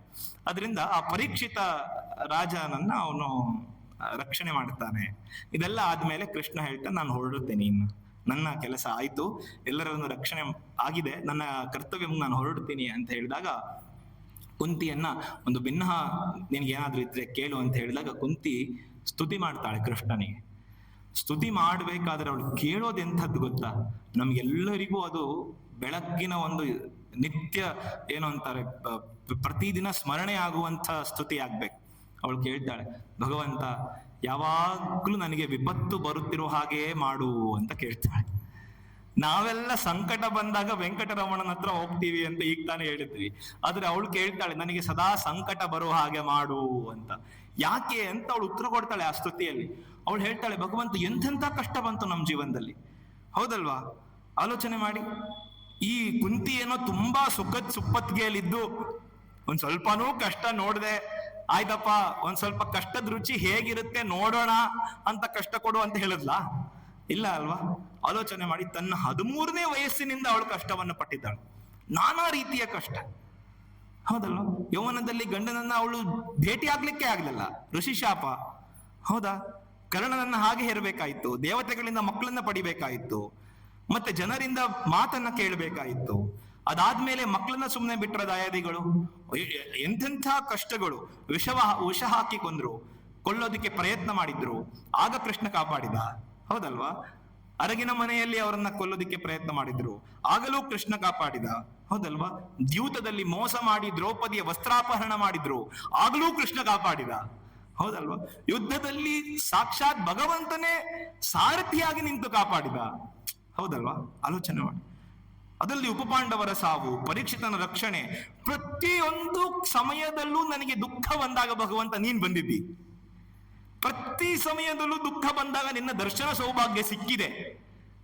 ಆದ್ರಿಂದ ನಿನ್ನ ದರ್ಶನ ಸೌಭಾಗ್ಯ ಮತ್ತೆ ಮತ್ತೆ ಸಿಗಬೇಕು ಅಂದ್ರೆ ನನಗೆ ಮತ್ತೆ ಮತ್ತೆ ವಿಪತ್ತುಗಳು ಬರಬೇಕು. ಹೌದಲ್ವಾ? ನಿನ್ನ ದರ್ಶನ ಸೌಭಾಗ್ಯ ಇಲ್ಲದ ಸಂಪತ್ತು ಬೇಡವೇ ಬೇಡ ಅಂತ ಹೇಳ್ತಾಳೆ. ಎಂಥ ಅದ್ಭುತವಾದ ಕುಂತಿಯ ಪ್ರಾರ್ಥನೆ ನಾವು ಆಲೋಚನೆ ಮಾಡಿ. ಆದ್ರೆ ಕುಂತಿಯ ಪ್ರಾರ್ಥನೆನೂ ಸರಿ, ನಾನು ಅದಕ್ಕೆ ಹೇಳಿದೆ, ಎಂಥ ದೃಷ್ಟಾಂತವನ್ನ ನಾವು ತೆಗೆದುಕೊಳ್ಬೇಕಂದ್ರೆ ಅದರಿಂದ ನಾವು ಇವತ್ತಿನ ಜೀವನದಲ್ಲಿ ಕಲಿಯುವಂಥದ್ದು ಏನಿದೆ ಅಂತ. ಈಗ ನಮಗೆ ಆಲೋಚನೆ ಮಾಡಿ, ಒಂದ್ ಸ್ವಲ್ಪ ಕಷ್ಟ ಬಂದ್ಬಿಟ್ರೆ ಜೀವನನೇ ಹೊರಟೋಯ್ತೇನೋ ಅನ್ನೋ ರೀತಿಯಲ್ಲಿ ನಾವು ಹಾಗೆ ನಾವು ನಡ್ಕೊಳ್ತೀವಿ. ಹೌದಲ್ವಾ? ಖಿನ್ನತೆ ಅಲ್ವಾ? ಇವತ್ತು ತುಂಬಾ ಪೇಷಂಟ್ಸ್ ಇರೋದು ಬೇರೆ ಯಾವ್ದು ರೋಗಗಳಲ್ಲ, ಡಿಪ್ರೆಷನ್ ನಲ್ಲಿ. ಮನಃಶಾಸ್ತ್ರಜ್ಞರಿಗೆ ತುಂಬಾ ಪೇಷಂಟ್ಸ್ ಇರೋದು ಇವತ್ತು. ಯಾಕೆ? ಒಂದ್ ಸ್ವಲ್ಪ ಕಷ್ಟವನ್ನ ನಾವು ಎದುರಿಸ್ಲಿಕ್ಕೆ ಆಗ್ತಿಲ್ಲ, ಜೀವನ ನಮಗೆ ಎಸೆಯುವಂತ ಸವಾಲುಗಳನ್ನ ಎದುರಿಸ್ಲಿಕ್ಕೆ ಆಗ್ತಿಲ್ಲ ಅಲ್ವಾ? ನಮ್ಗೆಲ್ಲ ಸಕ್ಸಸ್ ಮ್ಯಾನೇಜ್ಮೆಂಟ್ ತುಂಬಾ ಚೆನ್ನಾಗಿ ಗೊತ್ತು, ಫೇಲ್ಯೂರ್ ಮ್ಯಾನೇಜ್ಮೆಂಟ್ ಯೋಚನೆ ಮಾಡಿ. ಹೌದಲ್ವಾ? ಏನಾದ್ರೂ ಒಂದ್ ಸ್ವಲ್ಪ ಸವಾಲು ಬಂದ್ರೆ, ಸೋಲು ಬಂದ್ರೆ ಅದನ್ನ ಎದುರಿಸ್ಲಿಕ್ಕೆ ಆಗ್ತಿಲ್ಲ ಜೀವನದಲ್ಲಿ ನಮಗೆ. ಯಾಕೆ ಹೀಗಾಗ್ತಿದೆ? ಕಷ್ಟ ಅಂದ್ರೆ ನಮಗ್ ಶಾಪ ಅಂತ ಅನ್ಕೊಂಡ್ಬಿಟ್ಟಿದೀವಿ. ಆದ್ರೆ ಅವಳು ಏನ್ ಮಾಡ್ತಾಳೆ? ಕಷ್ಟನೇ ಕೊಡುವಂತ ವರ ಕೇಳ್ಕೊಳ್ತಾಳೆ, ಕೃಷ್ಣನಿಗೆ ಸ್ತುತಿ ಮಾಡ್ತಾಳೆ. ಆಲೋಚನೆ ಮಾಡಿ, ಕಷ್ಟ ಹೇಗೆ ನಮಗೆ ವರ ಆಗತ್ತಪ್ಪ ಅಂತ ನಾನು ಆಲೋಚನೆ ಮಾಡ್ತಾ ಇದ್ದೆ. ಅವಾಗ ನಿಮ್ಗೆಲ್ಲ ಸಾಮಾನ್ಯವಾಗಿ ಅರ್ಥ ಆಗುವಂತ ಒಂದು ಉಪಮೆಯನ್ನು ಕೊಡ್ತೇನೆ. ಈ ಗಾಡಿ ಓಡಿಸ್ತೀರಿ, ತುಂಬಾ ಜನ ಗಾಡಿ ಓಡಿಸ್ತೀರಿ ಅಥವಾ ಗಾಡಿ ಹೇಗೆ ಓಡುತ್ತೆ ಅಂತ ಗೊತ್ತಿದೆ. ಗಾಡಿಯಲ್ಲಿ ಬ್ರೇಕ್ ಇದೆಯಾ? ಯಾತಕ್ಕೋಸ್ಕರ ಬ್ರೇಕ್ ಇದೆ ಗಾಡಿಯಲ್ಲಿ? ಗಾಡಿಯಲ್ಲಿ ಯಾತಕ್ಕೋಸ್ಕರ ಬ್ರೇಕ್ ಇರುತ್ತೆ? ಕಂಟ್ರೋಲ್ ಮಾಡೋದಕ್ಕೆ, ಆಮೇಲೆ ಹಠಾತ್ತನೆ ನಿಲ್ಸೋದಕ್ಕೆ, ಆಮೇಲೆ ಸೇಫ್ ಆಗಿರೋದಕ್ಕೆ, ಅಷ್ಟೇ ಅಲ್ವಾ? ಅದೇ ನಾನು ಹೇಳ, ಗಾಡಿಯಲ್ಲಿ ಬ್ರೇಕ್ ಇರೋದು ಹಠಾತ್ತನೆ ನಿಲ್ಸೋದಕ್ಕೂ ಅಲ್ಲ, ಸೇಫ್ ಆಗಿ ಹೋಗೋದಕ್ಕೂ ಅಲ್ಲ, ಕಂಟ್ರೋಲ್ ಮಾಡೋದಕ್ಕೂ ಅಲ್ಲ, ಸ್ಪೀಡಾಗಿ ಹೋಗೋದಕ್ಕೆ. ಯಾಕೆ ಹೇಳಿ? ಆಲೋಚನೆ ಮಾಡಿ. ನೀವು ಓಡಿಸ್ತಿರೋ ಗಾಡಿನಲ್ಲಿ ಬ್ರೇಕೇ ಇರಲಿಲ್ಲ ಅಂತ ತಿಳ್ಕೊಳ್ಳಿ, ಆಗ ನೀವು ಗಾಡಿಯನ್ನ ಸ್ಪೀಡಾಗಿ ಓಡಿಸ್ತಿದ್ರೇನು? ಚಾನ್ಸೇ ಇಲ್ಲ. ಸ್ಪೀಡ್ ಅನ್ನೋದು ತಲೆಲೇ ಬರ್ತಿರ್ಲಿಲ್ಲ ನಿಮಗೆ ಅಲ್ವಾ? ಗಾಡಿಯಲ್ಲಿ ಬ್ರೇಕ್ ಇದೆ ಅನ್ನೋ ಒಂದು ನಂಬಿಕೆ ನಿಮಗೆ ಇರೋದ್ರಿಂದಲೇ ಗಾಡಿ ಸ್ಪೀಡ್ ಮಾಡ್ತೀರಾ, ಆಕ್ಸಿಲೇಟರ್ ಕೊಡ್ತೀರಾ. ಗಾಡಿಯಲ್ಲಿ ಬ್ರೇಕೇ ಇಲ್ಲ ಅಂತ ಗೊತ್ತಾದ್ರೆ ನೀವು ಆಕ್ಸಿಲೇಟೇಷನ್ ಕೊಡ್ತೀರೇನು? ಅಲ್ವಾ? ಹಾಗಾದ್ರೆ ಈಗ ಹೇಳಿ, ಬ್ರೇಕ್ ಇರೋದು ಗಾಡಿಯನ್ನ ಸ್ಪೀಡ್ ಅಪ್ ಮಾಡ್ಲಿಕ್ಕೋ ಅಥವಾ ಗಾಡಿಯನ್ನ ನಿಲ್ಲಿಸ್ಲಿಕ್ಕೋ? ನಿಜವಾಗ್ಲೂ ಹೇಳಿ. ಹಾಗೆ ಅಲ್ವಾ? ದುಃಖಗಳು, ಸಂಕಟಗಳು, ಸವಾಲುಗಳು ನಮ್ಮ ಜೀವನವನ್ನ ಇನ್ನಷ್ಟು ಸ್ಪೀಡಪ್ ಮಾಡ್ಲಿಕ್ಕೆ ಇದೆ ಹೊರತು ಅದನ್ನ ಹಠಾತ್ತನೆ ನಿಲ್ಲಿಸ್ಲಿಕ್ಕಿಲ್ಲ.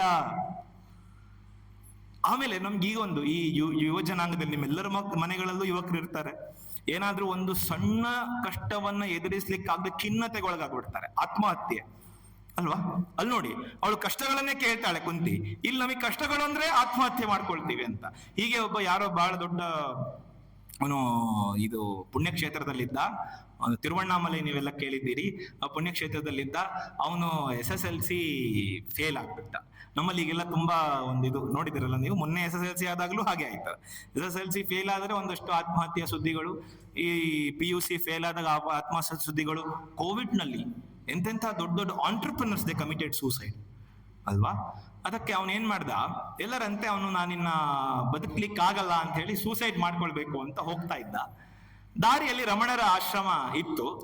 ರಮಣರ ಹತ್ರ ಒಂದ್ ಸ್ವಲ್ಪ ಮಾತಾಡ್ಕೊಂಡು ಹೋಗೋಣ, ನಾವು ಏನಾದ್ರೂ ಮಹಾತ್ಮರ ದರ್ಶನ ಪಡೆದ್ರೆ ಪುಣ್ಯ ಆಗತ್ತಂತ ಎಲ್ಲ ಹೋದ.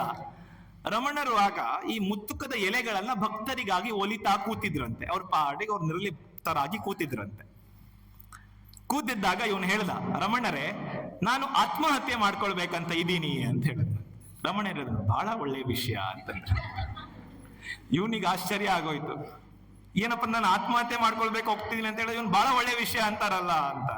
ಅದಕ್ಕೆ ಆಯ್ತು, ನೀನ್ ನಿರ್ಧಾರ ಮಾಡಿದ್ದಾನೆ, ನೀನ್ ನನಗೇನ್ ಕೇಳ್ತಿಲ್ಲ, ನೀನ್ ನಿರ್ಧಾರ ಮಾಡಿ ಬಂದಿದ್ಯಾ, ಆಯ್ತು ಸ್ವಲ್ಪ ಹೊತ್ತು ಕೂತ್ಕೊಂಡು ಹೋಗು ಅಂತ ಕೂಡ್ಸಿದ್ರಂತೆ.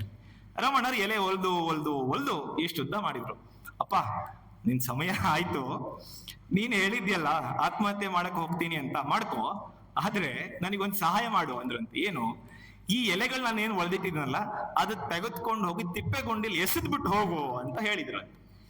ಇವನಿಗೆ ತಲೆ ಕೆಟ್ಟೋಯ್ತು. ಯಾಕೆ ಹೇಳಿ, ಇಷ್ಟೊತ್ತು ಅಷ್ಟು ಎಲೆಗಳ ಮಧ್ಯೆ ಒಂದೊಂದು ಎಲೆನೂ ಚೆನ್ನಾಗಿದೆಯೋ ಇಲ್ವೋ ನೋಡಿ, ಅದು ಭಕ್ತರು ಊಟ ಮಾಡಕ್ಕೆ ಯೋಗ್ಯವೋ ಇಲ್ವೋ ನೋಡಿ ನೋಡಿ ನೋಡಿ ಒಲಿತಾ ಇದ್ರಂತೆ. ಇಷ್ಟೊತ್ತು ಕಷ್ಟಪಟ್ಟು ಒಲಿದ ಮೇಲೆ ರಮಣರು ಹೇಳ್ತಾರೆ ಇದನ್ನ ತಗೊಂಡು ಹೋಗಿ ತಿಪ್ಪೆಗುಂಡಿಲಿ ಹಾಕು ಅಂತ. ಅವನಿಗೆ ಟೆನ್ಷನ್ ಆಗೋಯ್ತು, ಆತ್ಮಹತ್ಯೆದು ಮರ್ತು ಬಿಟ್ಟ ಅವನು. ಅವನ್ ಕೇಳ್ದ, ರಮಣರೇ ನಿಮ್ಗೇನಾದ್ರೂ ಹುಚ್ಚಿಡ್ದಿದೆಯೇ? ಯಾಕೆ ಇಷ್ಟೊತ್ತು ನೀವು ಆರಿಸಿದಂತ ಒಂದೊಂದು ಎಲೆಗಳನ್ನ ಮಾಡಿದಂತ ಊಟದ ಎಲೆಯನ್ನು ತೆಗೆದುಕೊಂಡು ಹೋಗಿ ನೀವು ಕಸದಿಬ್ಬೆ ಹಾಕಿ ಅಂತೀರಲ್ಲ, ನೀವು ಹುಚ್ಚರಲ್ವೇ ಅಂತ ಹೇಳಿ. ರಮಣರು ಹೇಳಿದ್ರಂತೆ, ಅಲ್ಲಪ್ಪ ನಾನು ಒಂದೊಂದು ಎಲೆಗಳನ್ನು ಆಯ್ದು ಮಾಡಿದಂತಹ ಊಟದ ಎಲೆಗಳನ್ನ ಹಾಕೋದಕ್ಕೆ ಹೇಳಿದವನು ನಾನು ಹುಚ್ಚನು ಅನ್ನೋದಾದ್ರೆ, ಭಗವಂತ ನಿನ್ನ ಹಾಗೆ ಇನ್ನೊಬ್ಬನನ್ನ ಜಗತ್ತಿನಲ್ಲಿ ಸೃಷ್ಟಿ ಮಾಡಿಲ್ಲ. ಭಗವಂತನ ಅತ್ಯಂತ ಶ್ರೇಷ್ಠ ಕೃತಿ ನೀನು. ನನ್ನ ಶ್ರಮ ವ್ಯರ್ಥ ಆಗತ್ತೆ ಅನ್ನೋದಿದ್ರೆ ಭಗವಂತನ ಶ್ರಮ ವ್ಯರ್ಥ ಆಗೋದಿಲ್ವೇನು ನೀನು ಆತ್ಮಹತ್ಯೆ ಮಾಡ್ಕೊಂಡ್ರೆ ಅಂತ ಹೇಳಿದ್ರಂತೆ. ಆಲೋಚನೆ ಮಾಡಿ. ಆಗ ಆ ಕ್ಷಣದಲ್ಲಿ ಅವನು ಆತ್ಮಹತ್ಯೆ ಆಲೋಚನೆಯನ್ನು ಬಿಟ್ಬಿಟ್ನಂತೆ. ಹೌದು, ನಾನು ಆತ್ಮಹತ್ಯೆ ಮಾಡಬಾರ್ದು. ಯಾಕೆ? ನಾನು SSLC ಫೇಲ್ ಆಗಿರ್ಬೋದು, ಹೌದು, ಆದ್ರೆ ನನ್ನಂತೆ ಇನ್ನೊಬ್ಬ, ಅದಕ್ಕೆ ಸ್ವಾಮೀಜಿ ಹೇಳ್ತಿರ್ತಾರೆ ಯಾವಾಗಲೂ, each soul is potentially divine. Our goal is to manifest the divinity within. ನಮ್ಮೊಳಗೆ ದಿವ್ಯತ್ವ ಅಡಗಿದೆ, ಪ್ರತಿಯೊಬ್ಬರೊಳಗೂ ದಿವ್ಯತ್ವ ಅಡಗಿದೆ. ಬೇರೆಯವರ ಏನು ನಿರ್ಧಾರ ಏನೋ ಗೊತ್ತಿಲ್ಲ, ನನಗಂತೂ ಅನ್ಸತ್ತೆ, ಇದು ನನ್ನ ವೈಯಕ್ತಿಕವಾದ ಅನಿಸಿಕೆ ಏನಂದ್ರೆ, ಪ್ರತಿಯೊಬ್ಬರು ಕಾರಣ ಜನ್ಮರೇ. ಬರೀ ಕೃಷ್ಣ ಒಬ್ಬನೋ, ಶ್ರೀಮಾತೆಯವರೊಬ್ಬರೋ, ಸ್ವಾಮೀಜಿ ಒಬ್ಬರೋ, ಶ್ರೀರಾಮಕೃಷ್ಣರಷ್ಟೇ ಕಾರಣ ಜನ್ಮರಲ್ಲ. ಆದರೆ ಅವರೆಲ್ಲ ಅವರ ಕಾರಣವನ್ನ ಕಂಡುಕೊಂಡ್ರು. ನಾವೆಲ್ಲ ನಮ್ಮ ಕಾರಣವನ್ನ ಕಂಡುಕೊಳ್ಳೋದ್ರಲ್ಲೇ ಕಷ್ಟಪಡ್ತಾ ಇದ್ದೀವಿ ಅಂತ. ನಾವು ಪ್ರತಿಯೊಬ್ರು ಕಾರಣ ಜನ್ಮಿಗಳೇ. ಅದು ನಾವು ಏನಕ್ಕೆ ಹುಟ್ಟಿದ್ದೀವಿ ಅಂತ ನಮಗೆ ಗೊತ್ತಾಗ್ತಿಲ್ಲ. ಅವರೆಲ್ಲ ಏನಕ್ಕೆ ಹುಟ್ಟಿದ್ದೀವಿ ಅನ್ನೋ ಪ್ರಶ್ನೆಯನ್ನು ಹಾಕೊಂಡ್ರು, ಮಹಾನುಭಾವರಾದರು. ನಾವೆಲ್ಲ ಏನಕ್ಕೆ ಹುಟ್ಟಿದ್ದೀವಿ ಅಂತ ಸಾಯ್ಬೇಕಾದ್ರೂ ಆಲೋಚನೆ ಮಾಡಲ್ಲ. ಅದು ನಮ್ಮ ದುರ್ದೈವ ಅಂತ. ಹೌದಲ್ವಾ? ಇದು ಕಷ್ಟಗಳು ಯಾವಾಗಲೂ ನಮ್ಮನ್ನ ಗಟ್ಟಿ ಮಾಡಕ್ಕೆ ಬರ್ತವೆ ಹೊರತು ಮತ್ತೆ ಇನ್ನೊಬ್ಬ ಇದ್ದ. ಈ ಕಷ್ಟಗಳು ಬಂದಾಗ ನಮ್ಗೆ ಇನ್ನೊಂದು ಕಂಪ್ಲೇಂಟ್ ಇರುತ್ತೆ, ಏನು, ನನ್ಗೊಬ್ಬನ್ಗೆ ಕಷ್ಟ ಕೊಡ್ತಾನಪ್ಪ ದೇವ್ರು. ಹೌದಲ್ವಾ? ನಮ್ಗೆಲ್ಲರದು ಇದೊಂದು ಕಂಪ್ಲೇಂಟ್. ಬರೋದು ಶ್ರೀಮಾತೆ ಅವ್ರು ಮುಂದೆ ನಿಂತ್ಕೊಂಡು ನಾನೊಬ್ನ ಸಿಕ್ಕಿದ್ ನಿನಗೆ ಅಲ್ವಾ, ಬೇರೆ ಯಾರು ಸಿಗ್ಲೇ ಇಲ್ವಾ, ಎಷ್ಟು ಜನ ಇದ್ದಾರೆ ನನ್ ಸುತ್ತ, ನಾನೊಬ್ನ ಸಿಕ್ಕಿದ್ ನಿನಗೆ ಅಂತ ನಾವು ಕೇಳ್ತೀವಿ. ರಾಬರ್ಟ್ ಆರ್ಥರ್ ಆಶ್ ಅಂತ ಒಬ್ಬ ಟೆನ್ನಿಸ್ ಪ್ಲೇಯರ್ ಇದ್ದ. ಇಲ್ಲಿ ಯುವಕರಿಗೆಲ್ಲ ಯಾರು ಟೆನ್ನಿಸ್ ಬಗ್ಗೆ ಗೊತ್ತಿದೆಯೋ, he was the first black to win Wimbledon. ಮೊದಲನೇ ಕಪ್ಪು ವರ್ಣೀಯ ಅವನು ಈ ವಿಂಬಲ್ಡನ್ ಗೆಲ್ಲೋದಕ್ಕೆ. ಅವನು ಒಂದು ಮಾರಣಾಂತಿಕ ರೋಗಕ್ಕೆ ತುತ್ತಾಗಿ ಸತ್ತು ಹೋದ. ಅವನು ವಿಂಬಲ್ಡನ್ ಗೆದ್ದು ತುಂಬಾ ಫೇಮಸ್ ಆದ್ಮೇಲೆ ಅವನಿಗೆ ಮಾರಣಾಂತಿಕ ರೋಗ ಬಂತು. ಬಂದಾಗ ಅವನೊಬ್ಬ ಅಭಿಮಾನಿ ಅವನಿಗೆ ಒಂದು ಪತ್ರ ಬರೀತಾನೆ. ಏನಂತ, ರಾಬರ್ಟ್ ಆರ್ಥರ್, ನೀನು ಎಷ್ಟೆಲ್ಲ ಅಭಿಮಾನಿಗಳನ್ನು ಸಂಪಾದನೆ ಮಾಡಿದ್ಯಾ ಜಗತ್ನಲ್ಲಿ, ದೇವರಿಗೆ ಯಾಕೆ ಕೇಳಬಾರದು ನೀನು? ನನಗೆ ಬಂದಿರುವ ರೋಗವನ್ನು ಹೋಗಲಾಡಿಸು ಅಂತ ಯಾಕೆ ಕೇಳಬಾರದು ನೀನು ಅಂತ ಸಣ್ಣ ಯಾರೋ ಅಭಿಮಾನಿ ಅವನಿಗೆ ಪತ್ರ ಬರದಂತೆ. ಅದಕ್ಕೆ ರಾಬರ್ಟ್ ಆರ್ಥರ್ ಪತ್ರಕ್ಕೆ ಉತ್ತರವಾಗಿ ಬರೆದಂತೆ, ಹೌದಪ್ಪ, ನೀನು ಹೇಳಿದ್ ನಾನು ಆಲೋಚನೆ ಮಾಡಿದೆ, ನಾನು ಕೇಳಬಹುದು ಅಂತ ಅನ್ಕೊಂಡೆ, ಆದ್ರೆ ನೆನಪಿಗೆ ಬಂತು ಈ ವಿಂಬಲ್ಡನ್ ಇದೆಯಲ್ಲ, ಅದು ಬಹಳ ಕಷ್ಟ ಅಲ್ಲಿ ರೀಚ್ ಆಗೋದು. ಈಗ ನಾನು ನಮ್ಮ ಒಂದು ಈ ಒಂದು ನಮ್ಮ ಏನು ತಾಲೂಕಾ ಜಿಲ್ಲಾ ಮಟ್ಟದಲ್ಲಿ ಹೇಳೋದಾದ್ರೆ, ಮೊದಲು ನೀವು ಸ್ಕೂಲ್ ಲೆವೆಲ್ನ ದಾಟಬೇಕು, ಆಮೇಲೆ ತಾಲೂಕ್ ಲೆವೆಲ್ ದಾಟ್ಬೇಕು, ಆಮೇಲೆ ಡಿಸ್ಟ್ರಿಕ್ಟ್ ಲೆವೆಲ್ ದಾಟ್ಬೇಕು, ಸ್ಟೇಟ್ ಲೆವೆಲ್ ದಾಟ್ಬೇಕು, ನ್ಯಾಷನಲ್ ಲೆವೆಲ್ ಹೋಗ್ಬೇಕು, ಇಂಟರ್ನ್ಯಾಷನಲ್ ಲೆವೆಲ್ಗೆ ಹೋಗ್ಬೇಕು, ಆಮೇಲೆ ವಿಂಬಲ್ಡನ್ಗೆ ಹೋಗ್ಬೇಕು. ಹೌದಲ್ವಾ?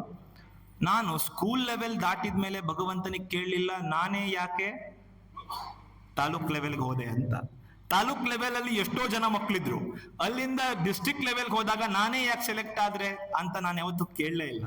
ಡಿಸ್ಟ್ರಿಕ್ಟ್ ಲೆವೆಲ್ ಇಂದ ಸ್ಟೇಟ್ ಲೆವೆಲ್ಗೆ ಹೋದೆ ಎಷ್ಟೋ ಜನ ಮಕ್ಕಳಲ್ಲಿ, ಆಗ್ಲೂ ನಾನೇ ಯಾಕೆ ಅಂತ ಭಗವಂತನಿಗೆ ಕೇಳಲಿಲ್ಲ. ಸ್ಟೇಟ್ ಲೆವೆಲ್ ಇಂದ ನ್ಯಾಷನಲ್ ಲೆವೆಲ್ಗೆ ಹೋದೆ, ಆಗಲೂ ನಾನೇ ಯಾಕೆ ಅಂತ ಭಗವಂತನಿಗೆ ಕೇಳಲಿಲ್ಲ. ಇದೆಲ್ಲ ಆಗಿ ವಿಂಬಲ್ಡನ್ ನಲ್ಲಿ ಕ್ವಾರ್ಟರ್ ಫೈನಲ್ಸ್ ಅಲ್ಲಿ ನಿಂತಿದ್ದೆ, ನನ್ ಜೊತೆ ಇನ್ನೊಂದು 5-6 ಜನ ಆಡ್ತಾ ಇದ್ರು, ಅವರೆಲ್ಲರಲ್ಲೂ ನಾನೇ ಯಾಕೆ ಅಂತ ನಾನು ಕೇಳಲಿಲ್ಲ. ಸೆಮಿಫೈನಲ್ಸ್ಗೆ ಬಂದೆ, ಅಲ್ಲೂ ನಾನೇ ಯಾಕೆ ಅಂತ ಕೇಳಲಿಲ್ಲ. ಎಲ್ಲವನ್ನೂ ಇರ್ಲಿ, ವಿಂಬಲ್ಡನ್ ಕಪ್ಪು ಎತ್ತಿದಾಗ ಅಷ್ಟು ಸಹಸ್ರಾರು ಜನರ ನಡುವೆ ನನಗೆ ಏಕೆ ಇದನ್ನ ಕೊಟ್ಟಿದ್ಯಾ ಅಂತ ಕೇಳಲಿಲ್ಲವಾದ್ರಿಂದ, ನನಗೆ ಈ ದುಃಖವನ್ನ ಏಕೆ ಕೊಟ್ಟಿದ್ಯಾ, ಈ ರೋಗವನ್ನ ಏಕೆ ಕೊಟ್ಟಿದ್ಯಾ ಅಂತ ಕೇಳೋದಕ್ಕೆ ನನಗೆ ಬಾಯಾದ್ರೂ ಎಲ್ಲಿಂದ ಬರುತ್ತೆ ಅಂತ ಪತ್ರ ಬರೆದ್ ನಾನು. ಆಲೋಚನೆ ಮಾಡಿ. ಕುಂತಿಯ ಪ್ರಾರ್ಥನೆ ಎಷ್ಟು ಮುಖ್ಯ ಅಂತ ನಿಮಗೆ ಅನ್ಸತ್ತಲ್ವಾ? ಈಗ ನಾವೆಲ್ಲರೂ ನಮಗೆ ಕೊಟ್ಟಂತಹ ಕಷ್ಟ ಬಹಳ ದೊಡ್ಡದು ಅಂತ ಅನ್ಕೊಂಡ್ಬಿಡ್ತೀವಿ. ಅದಕ್ಕೆ ದೇವರಿಗೆ ಬಹಳ ಟೆನ್ಷನ್ ಆಯ್ತಂತೆ ಒಂದ್ಸರ್ತಿ. ಯಾವಾಗ ದೇವರಿಗೆ ದೂರವ್ರೆ ನಾವು ಅಲ್ವಾ? ದೇವ್ರ ಹಂಗ್ ಮಾಡ್ದ, ದೇವ್ರ ಹಿಂಗ್ ಮಾಡ್ದ, ದೇವ್ರಿಗೆ ತಲೆ ಇಲ್ಲ, ದೇವ್ರಿಗೆ ಬುದ್ಧಿ ಇಲ್ಲ. ಇದೆ ನಮಗೇನಾದ್ರೂ ಸೃಷ್ಟಿ ಕಾರ್ಯ ಕೊಟ್ಬಿಟ್ಟಿದ್ದಿದ್ರೆ ನಾವು ಭಗವಂತನಿಗಿಂತ ತುಂಬಾ ಚೆನ್ನಾಗಿ ಸೃಷ್ಟಿ ಮಾಡಿರ್ತಿದ್ವೇನೋ ಅನ್ನೋ ಅಂತ ಮೂರ್ಖತನ ನಮ್ದು. ಒಬ್ಬ ಇದ್ನಂತೆ ಹೀಗೆ, ಅವನು ಈ ಬಳ್ಳಿಯಲ್ಲಿ ಕುಂಬಳಕಾಯಿ ಬಿಟ್ಟಿದ್ ನೋಡಿ ಜೋರಾಗಿ ನಕ್ಬಿಟ್ನಂತೆ, ದೇವ್ರಿಗೆ ಬುದ್ಧಿನೇ ಇಲ್ಲ ಅಂತ. ಯಾಕೆ? ಬಳ್ಳಿ ಇಷ್ಟು ಕೊಟ್ಟಿದ್ದಾನೆ, ಅದ್ರಲ್ಲಿ ಕುಂಬಳಕಾಯಿ ಇಷ್ಟು ದೊಡ್ಡದು ಕೊಟ್ಟಿದ್ದಾನೆ, ಅವ್ನಿಗೆಲ್ಲಾದ್ರೂ ಬುದ್ಧಿ ಇದೆಯಾ ಅಂತ. ಹಾಗೆ ಮುಂದೆ ನಡ್ಕೊಂಡು ಹೋದ, ಅವನಿಗೆ ಆಲದ ಮರ ಕಾಣಿಸ್ತು, ಆಲದ ಮರದಲ್ಲಿ ಸಣ್ಣ ಹಣ್ಣನ್ನು ನೋಡ್ದ, ಪಕ್ಕ ನಿರ್ಧಾರ ಆಯ್ತು ಇವತ್ತು ದೇವರಿಗೆ ಬುದ್ಧಿ ಇಲ್ಲ ಅಂತ ಅನ್ಕೊಂಡ. ಯಾಕೆ?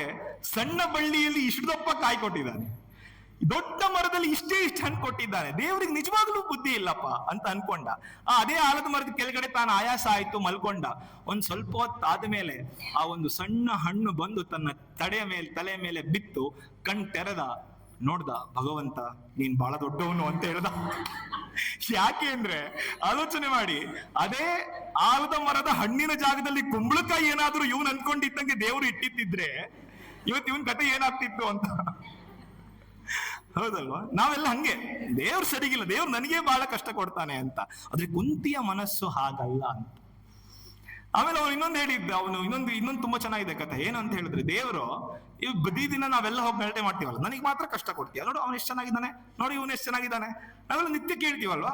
ದೇವ್ರಿಗೆ ಟೆನ್ಷನ್ ಆಯ್ತು, ದೇವ್ರ ಏನ್ ಮಾಡ್ದ, ಒಂದ್ ಕೆಲಸ ಮಾಡ್ತೀನಪ್ಪ, ನೀವ್ ಒಂದ್ ದೊಡ್ಡ ರೌಂಡ್ ಟೇಬಲ್ ಮೀಟಿಂಗ್ ಕರಿತೀನಿ, ಎಲ್ಲರೂ ಬಂದ್ಬಿಡಿ ಅಂತ ಕರೆದ. ಜನರೆಲ್ಲ ಹೋದ್ರಂತೆ, ಜಗತ್ತಿನ ಜನರೆಲ್ಲ ದೊಡ್ಡ ರೌಂಡ್ ಟೇಬಲ್ ಮೀಟಿಂಗ್. ದೇವ್ರು ಹೇಳ್ದ, ನೋಡಪ್ಪ ನಿಮ್ದೆಲ್ಲ ಏನು ಕಂಪ್ಲೇಂಟ್ ಅಂದ್ರೆ ನನಗೆ ಜಗತ್ತಿನಲ್ಲಿರೋ ಕಷ್ಟ ಎಲ್ಲ ಕೊಟ್ಟಿದ್ಯಾ ಅಂತ. ಅದಕ್ಕೆ ದೇವ್ರು ಹೇಳಿದ್ನಂತೆ, ನಿಮ್ ಕಷ್ಟ ತೆಗೆದು ಟೇಬಲ್ ಮೇಲೆ ಇಡಿ.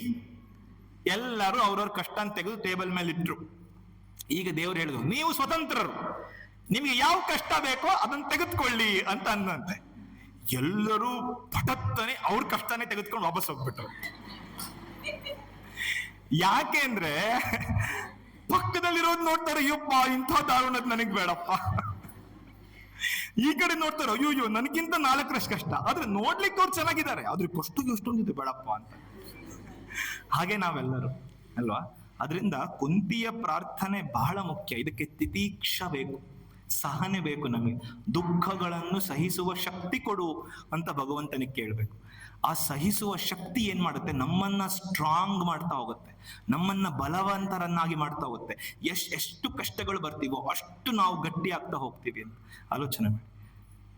ಎಷ್ಟು ಕಷ್ಟಗಳು ಬರ್ತಾರೋ ಅಷ್ಟು ಗಟ್ಟಿ ಆಗ್ತಾ ಹೋಗ್ತೀವಿ. ನೀವೆಲ್ಲ ಕೇಳಿದಿರಲ್ಲ, ಈ ಸಾಮಾನ್ಯವಾದ ಗ್ಲಾಸಿಗೆ ಬುಲೆಟ್ ಹೊಡೆದ್ರೆ ಹೊಡೆದೋಗುತ್ತೆ ಗ್ಲಾಸ್, ಆದ್ರೆ ಬುಲೆಟ್ ಪ್ರೂಫ್ ಗ್ಲಾಸ್ ಅಂತಾರೆ. ಆ ಬುಲೆಟ್ ಪ್ರೂಫ್ ಗ್ಲಾಸ್ ಅನ್ನು ಹೆಂಗ್ ತಯಾರು ಮಾಡ್ತಾರೆ ಗೊತ್ತಾ? ಸ್ವಲ್ಪ ಬಿಸಿ, ಸ್ವಲ್ಪ ತಣ್ಣಗೆ, ಸ್ವಲ್ಪ hot temperature, cold temperature, hot temperature, cold temperature, hot temperature, cold temperature, ಮತ್ತೆ ಅದನ್ನ ಆ ರೀತಿಯಲ್ಲಿ ಅದಕ್ಕೆ ಆ ವ್ಯತ್ಯಾಸದ ಒಂದು ವಾತಾವರಣಗಳನ್ನ ಕೊಟ್ಟು ಅದನ್ನ ಬುಲೆಟ್ ಪ್ರೂಫ್ ಮಾಡ್ತಾರೆ. ಈಗ ನೀವು ಎಷ್ಟು ಬುಲೆಟ್ ಹೊಡಿರಿ, ಅದ್ರದ್ದು ಒಂದು ಬುಲೆಟ್ ಕೂಡ ತಾಳೋದು, ಅದನ್ನ ಏನು ಭೇದಿಸ್ಲಿಕ್ಕೆ ಆಗೋದಿಲ್ಲ.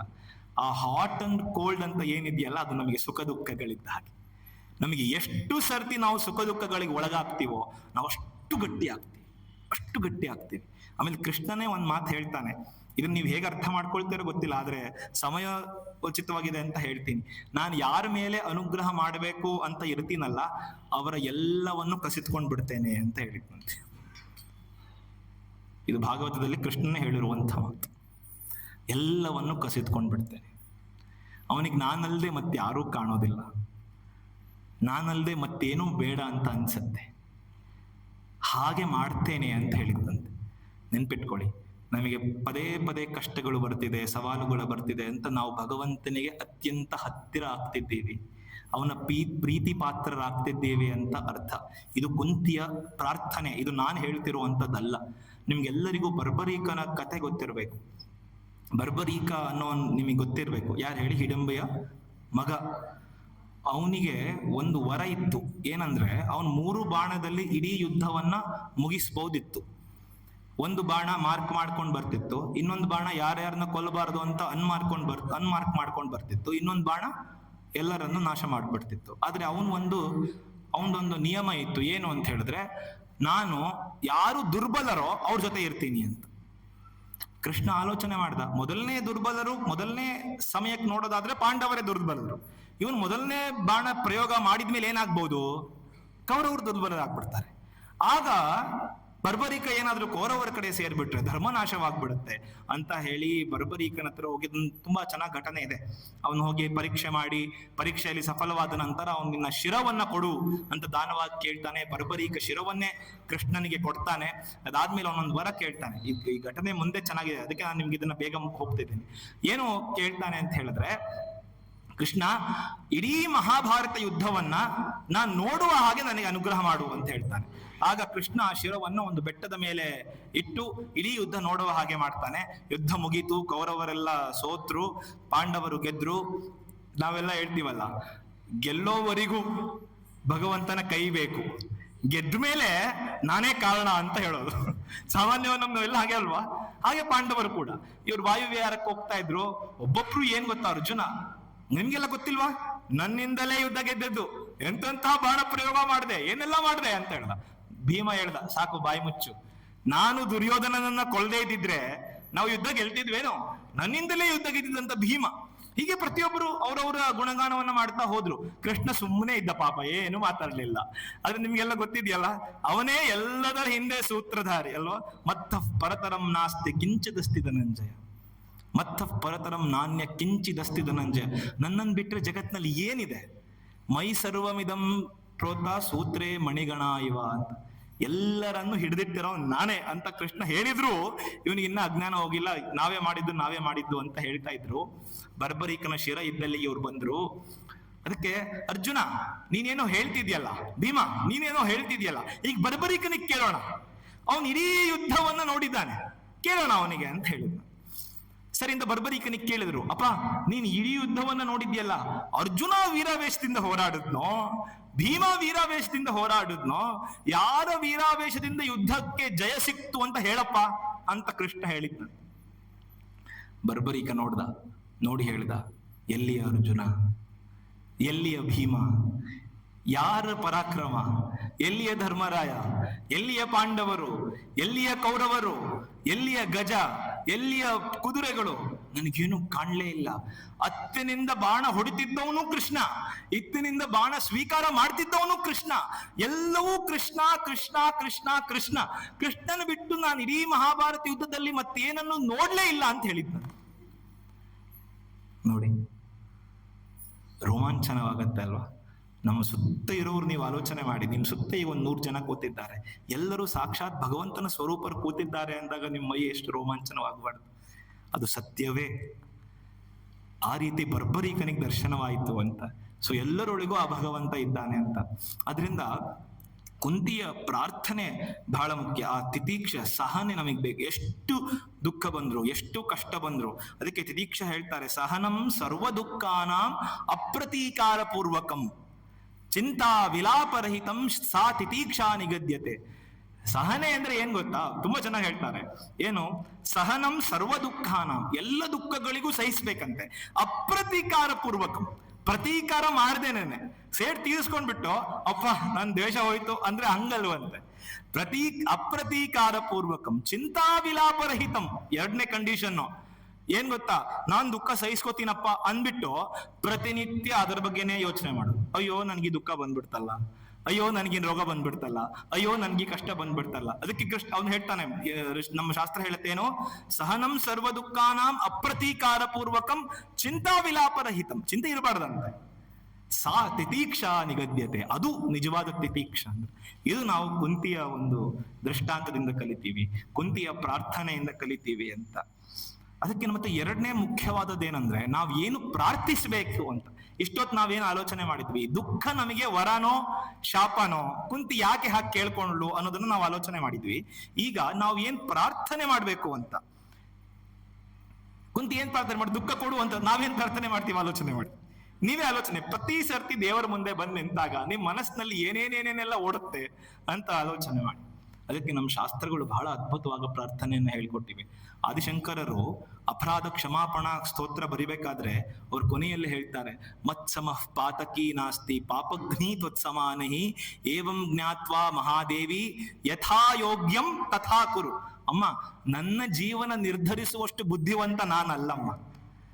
ನಿನಗೆ ಗೊತ್ತು ನನ್ನ ಜೀವನಕ್ಕೆ ಏನು ಮಾಡಿದ್ರೆ ಸರಿ ಅಂತ, ಏನು ಕೊಟ್ರೆ ಸರಿ ಅಂತ. ಅದು ನನಗೇನ್ ಅನ್ಸುತ್ತೆ, ಆ ಕ್ಷಣಕ್ಕೆ ಇದು ಬಂದಾಗ ಇದು ತಪ್ಪು ಅನ್ಸತ್ತೆ, ಇದು ಸರಿ ಅಲ್ಲ ಅನ್ಸತ್ತೆ. ಆದ್ರೆ ಭಗವಂತನಿಗೆ ಗೊತ್ತಿದೆ, ಜಗನ್ನಿಯಾಮಕನಿಗೆ ಗೊತ್ತಿದೆ ಏನ್ ಸರಿ ಏನ್ ತಪ್ಪು ಅಂತ.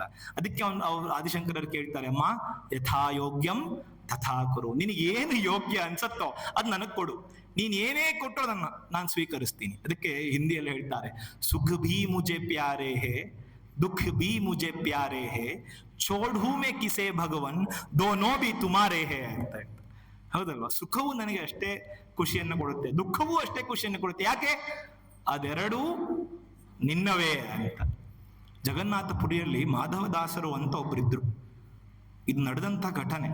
ಅವ್ರಿಗೆ ಯಾರು ಹಿಂದೆ ಮುಂದೆ ಯಾರು ಇರಲಿಲ್ಲ, ಸಂಸಾರ ಯಾರು ಇರಲಿಲ್ಲ, ಬಹಳ ವಯಸ್ಸಾಗಿತ್ತು.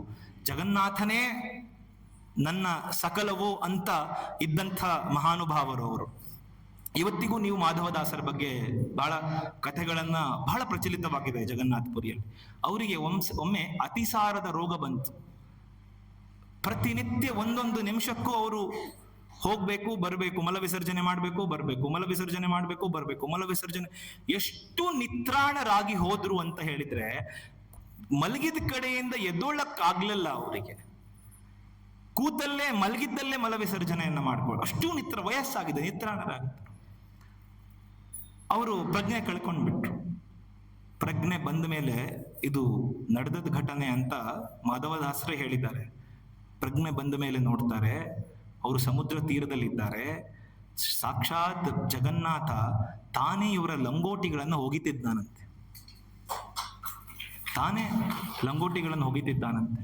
ಪ್ರಭು, ಎಂಥ ತಪ್ಪು ಮಾಡಿಬಿಟ್ಟೆ, ನಾನ್ ನಿನ್ನ ಭಕ್ತ, ಆದ್ರೆ ನೀನ್ ನನ್ನ ಲಂಗೋಟಿ ಹೋಗಿಯೋದೇನು?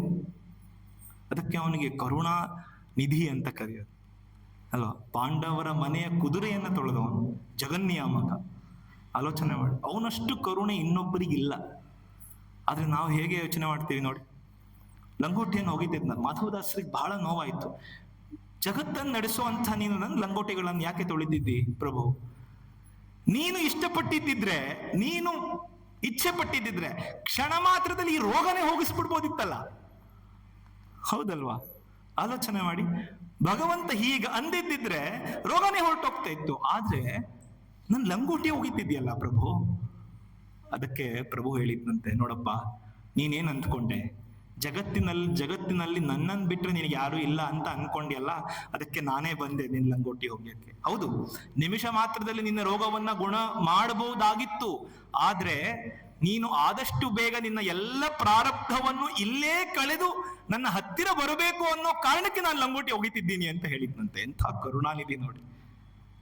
ಇವತ್ತು ಅವನು ರೋಗವಾಸಿ ಮಾಡಿದ್ದಿದ್ರೆ ಮತ್ತೊಂದು ಜನ್ಮ ಎತ್ತಿ ಮತ್ತೊಂದ್ ಸರ್ತಿ ಆ ದುಃಖವನ್ನ ಅನುಭವಿಸಬೇಕಿತ್ತು ಅವನು.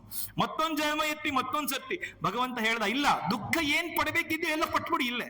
ಅದಕ್ಕೆ ಹೇಳಿದ್ದು, ಯಾರ ಮೇಲೆ ಭಗವಂತನಿಗೆ ಅತಿ ಪ್ರೀತಿ ಇದೆಯೋ ಅವನಿಗೆ ಪಡಬಾರ್ದು ಕಷ್ಟ ಎಲ್ಲ ಬರುತ್ತಂತೆ. ಇವೆಲ್ಲ ನೋಡಿ, ಶ್ರೀಮಾತೆಯವರ ಜೀವನದಲ್ಲಿ ನೋಡಿ, ಸ್ವಾಮೀಜಿಯವರ ಜೀವನದಲ್ಲಿ ನೋಡಿ, ಶ್ರೀರಾಮಕೃಷ್ಣರ ಜೀವನದಲ್ಲಿ ನೋಡಿ. ಅವ್ರು ಇನ್ನೊಬ್ಬರಿಗೆ ಕೆಟ್ಟದ್ದು ಬಯಸೋದಿರಲಿ, ಅದರ ಬಗ್ಗೆ ಆಲೋಚನೆ ಮಾಡಿದವರು ಅಲ್ಲ. ಆದ್ರೆ ಅವ್ರ ಜೀವನದಲ್ಲಿ ಅವ್ರು ಎಷ್ಟು ನೋವುಗಳನ್ನು ಅನುಭವಿಸ್ಬೇಕಾಗಿತ್ತು ಅಲ್ವಾ?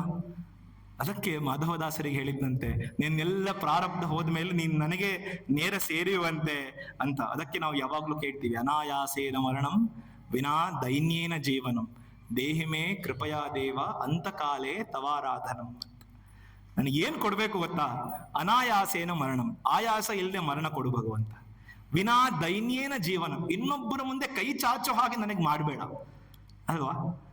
ಅವನು ಹೇಳ್ತಾರೆ, ದೇಹಿಮೇ ಕೃಪಯಾ ದೇವ, ನಾನು ಯಾವ್ದು ಕೇಳ್ತಿದ್ದೀನಿ ಅಂತ ಹೇಳಿದ್ರೆ ಅಂತಕಾಲೇ ತವಾರಾಧನಂ, ಸಾಯೋ ಹೊತ್ತಿನಲ್ಲಿ ನನಗೆ ನಿನ್ನ ಸ್ಮರಣೆ ಬರೋ ಹಾಗೆ ವರವನ್ನ ಕೊಡು ಅಂತ. ಇದು ನಮ್ಮ ಪ್ರಾರ್ಥನೆ, ನಮ್ಮ ಶಾಸ್ತ್ರಗಳು, ನಮ್ಮ ಸಂಸ್ಕೃತಿ ಹೇಳಿಕೊಟ್ಟಂತ ಪ್ರಾರ್ಥನೆ. ಆದ್ರೆ ನಾವು ಏನು ಪ್ರಾರ್ಥನೆ ಮಾಡ್ತೀವಿ ಶ್ರೀಮಾತೆ ಅವರ ಹತ್ರ ಯೋಚನೆ ಮಾಡಿ. ಇವತ್ತಿನಿಂದ ಕುಂತಿಯ ಪ್ರಾರ್ಥನೆ ನಮಗೆ ಗೊತ್ತಾಗ್ಲಿ ನಾವು ಹೇಗೆ ಪ್ರಾರ್ಥನೆ ಮಾಡಬೇಕು ಅಂತ. ಇನ್ನೊಂದು ಸಣ್ಣ ದೃಷ್ಟಾಂತ ಬರುತ್ತೆ. ನಾನು 2-3 ದೃಷ್ಟಾಂತ ಅಂದ್ಕೊಂಡಿದ್ದೆ, ಸಮಯನೂ ಆಗ್ತಾ ಇದೆ. ಒಂದೇ ದೃಷ್ಟಾಂತಕ್ಕೆ ಇಷ್ಟೊತ್ತಾಯ್ತು. ಇನ್ನೊಂದು ದೃಷ್ಟಾಂತ ಚಿತ್ರಕೇತುವಿನದ್ದು ಬರುತ್ತೆ. ಬಹಳ ಅದ್ಭುತವಾದ ದೃಷ್ಟಾಂತ ಚಿತ್ರಕೇತುವಿನದ್ದು. ಚಿತ್ರಕೇತು ಅದರ ಹಿಂದಿನ ಒಂದು ಘಟನೆ ಕೂಡ ಇದೆ. ಇದು 6ನೇ ಸ್ಕಂದದಲ್ಲಿ 14ನೇ ಅಧ್ಯಾಯದಲ್ಲಿ ಚಿತ್ರಕೇತುವಿನ ಮತ್ತೆ ವೃತ್ರಾಸುರನ ಘಟನೆ ಬರುತ್ತೆ. ನಿಮ್ಗೆಲ್ಲ ಗೊತ್ತಿರಬೇಕು, ವೃತ್ರಾಸುರನ ವಧೆಗಾಗಿ ದದೀಚಿ ಮಹರ್ಷಿಯ ಒಂದು ಏನು ಮೂಳೆಗಳಿಂದ ಆ ಒಂದು ವಜ್ರಾಯುಧವನ್ನ ಮಾಡ್ಬೇಕಾಗತ್ತೆ. ಇದೆಲ್ಲ ಹಿಂದೆ ಘಟನಾವಳಿಗಳು ಬರುತ್ತೆ. ಆ ದದೀಚಿಯ ಒಂದು ವಜ್ರಾಯುಧವನ್ನ ತೆಗೆದುಕೊಂಡು ವೃತ್ರಾಸುರನೊಡನೆ ಯುದ್ಧ ಮಾಡೋದಿಕ್ಕೆ ಇಂದ್ರ ಹೋಗ್ತಾನೆ. ತುಂಬಾ ಹಿಂದೆ ಘಟನೆಗಳಿದೆ, ಆದ್ರೆ ನಾನು ಕೆಲವೊಂದು ಮಾತ್ರ ಹೇಳ್ತಿದ್ದೀನಿ, ಸಮಯ ಅಭಾವ ಇರೋದ್ರಿಂದ. ಇಂದ್ರ ಯುದ್ಧ ಮಾಡಕ್ ಹೋದಾಗ ವೃತ್ರಾಸುರ ಬಹಳ ಜ್ಞಾನಿಯಂತೆ ಮಾತಾಡ್ತಾನೆ. ಯುದ್ಧ ಮಾಡು ಇಂದ್ರ, ಯಾರು ಗೆದ್ರೆ ಏನಂತೆ, ಸೋಲು ಗೆಲುವು ದೊಡ್ಡದಲ್ಲ, ಭಗವಂತನೇ ದೊಡ್ಡವನು ಅಂತೆಲ್ಲ ಮಾತಾಡ್ತಾನೆ ಒಬ್ಬ ಅಸುರ. ಇಷ್ಟೆಲ್ಲ ಮಾತಾಡ್ತಾನೆ. ಆಮೇಲೆ ವೃತ್ರಾಸುರನ ವಧೆ ಆಗತ್ತೆ. ಪರೀಕ್ಷಿತ ಮಹಾರಾಜನಿಗೆ ಡೌಟ್ ಬರುತ್ತೆ. ಏನು, ಅವನು ಅಸುರ ಕುಲದಲ್ಲಿ ಹುಟ್ಟಿದ್ರು ಕೂಡ ಇಂತಹ ಒಳ್ಳೆಯ ಬುದ್ಧಿ ಹೇಗೆ ಬಂತು ಅವನಿಗೆ? ಭಗವದ್ಭಕ್ತಿ ಹೇಗೆ ಬಂತು ಅವನಿಗೆ? ಭಗವಂತನ ಸ್ಮರಣೆ ಮಾಡಬೇಕು, ಅವನ ಒಂದು ಏನು ಅವನ ಒಂದು ಮಹತ್ವ ಇವನಿಗೆ ಹೇಗೆ ಅರ್ಥ ಆಯ್ತು ಅಂತ ಪರೀಕ್ಷಿತ ಮಹಾರಾಜ ಕೇಳಿದಾಗ ಚಿತ್ರಕೇತುವಿನ ಕಥೆ ಹೇಳ್ತಾರೆ. ಈ ಚಿತ್ರಕೇತುವಿನ ಕಥೆ ಬಹಳ ಮುಖ್ಯ ನಮಗೆ. ಯಾಕೆ ಅಂತ ಹೇಳಿದ್ರೆ ನಮ್ಮ ನಿತ್ಯ ಜೀವನಕ್ಕೆ ಮತ್ತೆ ಇದು ರಿಲೇಟ್ ಆಗತ್ತೆ. ಚಿತ್ರಕೇತು ಮಹಾರಾಜ ಇರ್ತಾನೆ, ಅವನಿಗೆಲ್ಲ ಸೌಭಾಗ್ಯ ಇರುತ್ತೆ, ಆದ್ರೆ ಸಂತಾನ ಇರೋದಿಲ್ಲ. ಆಗ ಋಷಿ ಅಂಗೀರಸರು ಅವನ ಹತ್ರ ಬರ್ತಾರೆ. ಋಷಿ ಅಂಗೀರಸರು ಬರೋದೇ ಬೇರೆ ಕಾರಣಕ್ಕೆ, ಆದ್ರೆ ಇವನ್ ಚಿಂತೆಯಿಂದ ಇದ್ದದ್ ನೋಡಿ ಅಂಗೀರಸರು ಕೇಳ್ತಾರೆ, ಯಾಕಪ್ಪ ಚಿಂತೆ ಮಾಡ್ತಿದ್ಯಾ ಅಂತ. ಅದಕ್ಕೆ ನಾವ್ ಎಷ್ಟೊಂದ್ ಸತಿ ಹೇಳ್ತೀವಿ, ದೊಡ್ಡ ಭಾಗ್ಯ ನಮ್ಮ ಹತ್ರ ಬರಕ್ಕಿರತ್ತೆ, ಆದ್ರೆ ನಾವ್ ಅದನ್ನ ಉಲ್ಟ ಪರಿವರ್ತನೆ ಮಾಡ್ಕೊಂಡ್ ಬಿಡ್ತೇವೆ ಅಂತ. ಈ ಸಣ್ಣ ಮಗು ಓಡ್ ಬಂದು ತಾಯಿ ಎಂಬ್ರಾಯ್ಡ್ರಿ ಹಾಕ್ತಾ ಇದ್ಲಂತೆ. ತಾಯಿ ಹೀಗೆ ಟೇಬಲ್ ಮೇಲೆ ಕುತ್ಕೊಂಡು ಎಂಬ್ರಾಯ್ಡ್ರಿ ಆಗ್ತಾ ಇದ್ಲಂತೆ. ಸಣ್ಣ ಮಗು ಓಡ್ ಬಂದು, ಅಮ್ಮ ಏನ್ ಮಾಡ್ತಿದ್ವಿ? ತಾಯಿ ಹೇಳಿದ್ಲು, ಅಪ್ಪ ಸುಂದರವಾದ ಒಂದು ಎಂಬ್ರಾಯ್ಡ್ರಿ ಹಾಕ್ತಿದ್ದೀನಿ. ಅದು ಮಗು ಕೆಳಗಡೆಯಿಂದ ನೋಡ್ತಾ ಇದೆ. ನೀವು ಎಂಬ್ರಾಯ್ಡ್ರಿ ಹಾಕ್ಬೇಕಾದ್ರೆ ಕೆಳಗಡೆ ಹೇಗ್ ಕಾಣುತ್ತೆ? ಸುಕ್ಕಲಾದ ದಾರಗಳು, ಬೇರೆ ಬೇರೆ ಬಣ್ಣದ ದಾರಗಳು. ಇದೇನಮ್ಮ ನೀ ಸುಂದರವಾದ ಎಂಬ್ರಾಯ್ಡ್ರಿ ಹಾಕ್ತಿದ್ದೀನಿ ಅಂತ್ಯ, ಇಲ್ಲಿಂದ ಬರೀ ಸುಕ್ಲು ದಾರ ಕಾಣ್ತಾ ಇದೆ, ಅರ್ಧ ಬರ್ಧ ಇರೋ ದಾರ ಕಾಣ್ತಾ ಇದೆ, ಅದೆಂತ ಸುಂದರವಾಗಿದೆ? ತಾಯಿ ನಕ್ಕು ಏನ್ ಮಾಡಿದ್ಲಂತೆ, ಮಗುವನ್ನ ಮೇಲಕ್ಕೆ ಎತ್ತುಕೊಂಡು, ಈಗ ನೋಡು ಮಗು ಅಂತ ತೋರಿಸಿದ್ಲಂತೆ ಮೇಲೆ. ಆಹಾ, ಎಂಥ ಸುಂದರವಾಗಿದೆ ಅಮ್ಮ ಎಂಬ್ರಾಯ್ಡ್ರಿ ಅಂತ ಹೇಳಿದ್ಲಂತೆ. ಇದು ಇಷ್ಟೇ ಕಥೆ. ಆದ್ರೆ ನಾವು ಆಲೋಚನೆ ಮಾಡಿ, ನಾವ್ ಯಾವಾಗ್ಲೂ ನಮಗೆ ಬಂದಿದ ಕಷ್ಟವನ್ನ, ಪರಿಸ್ಥಿತಿಯನ್ನ ಕೆಳಮುಖವಾಗಿ ನೋಡ್ತೇವೆ. ಅದಕ್ಕೆ ನಮಗೆ ಬರೀ ಸಂಕಟ ಮಾತ್ರ ಕಾಣುತ್ತೆ. ಮೇಲ್ಮುಖವಾಗಿ ನೋಡಿ, ಈ ಕಷ್ಟ ಬಂದಿರೋದು ನನ್ನ ಬದುಕನ್ನು ಸುಂದರ ಮಾಡ್ಲಿಕ್ಕೆ ಅಂತ ಆಲೋಚನೆ ಮಾಡಿ, ಎಷ್ಟು ಚೆನ್ನಾಗಿ ಕಾಣತ್ತಲ್ವಾ? ನಾವು ಕೆಳಮುಖವಾಗೇ ನೋಡ್ತಾ ಇದ್ದೀವಿ, ಆದ್ರಿಂದ ನಮಗೆ ಬರೀ ನೋವೇ ಕಾಣುತ್ತೆ. ಮೇಲ್ಮುಖವಾಗಿ ನೋಡಿದ್ರೆ ಶಾಂತಿ ಕಾಣುತ್ತೆ ಅಂತ. ಶ್ರೀಮಾತೆ ಅವ್ರು ಹೇಳ್ತಾರೆ, ನನಗೆ ಅಶಾಂತಿ ಅನ್ನೋದು ಏನೂ ಗೊತ್ತೇ ಇಲ್ಲ ಅಂತ. ಜೀವನ ಗಂಗಾ ನೀವು ಓದಿದ್ರೆ ಶ್ರೀಮಾತೆ ಅವ್ರಿಗೆ ಕಾಟ ಕೊಟ್ಟವ್ರು ಒಬ್ಬೊಬ್ರಲ್ಲ ಅಲ್ವಾ? ತನ್ನ ತಮ್ಮಂದಿರು, ರಾಧು, ಎಷ್ಟೆಲ್ಲ ಜನ ತನ್ನ ಸುತ್ತ. ಆದ್ರೆ ಶ್ರೀಮಾತೆ ಅವ್ರು ಹೇಳ್ತಾರೆ, ನನಗೆ ಅಶಾಂತಿ ಅಂದ್ರೆ ಏನು ಗೊತ್ತೇ ಇಲ್ಲ ಅಂತ. ಒಂದು ಎಂಥ ಶಾಂತಿ ಒಳಗೆ ಇರ್ಬೋದು ಅಂತ ಶ್ರೀಮಾತೆ ಅವರಿಗೆ. ಆ ಚಿತ್ರಕೇತುವಿನ ಘಟನೆ ಬರುತ್ತೆ.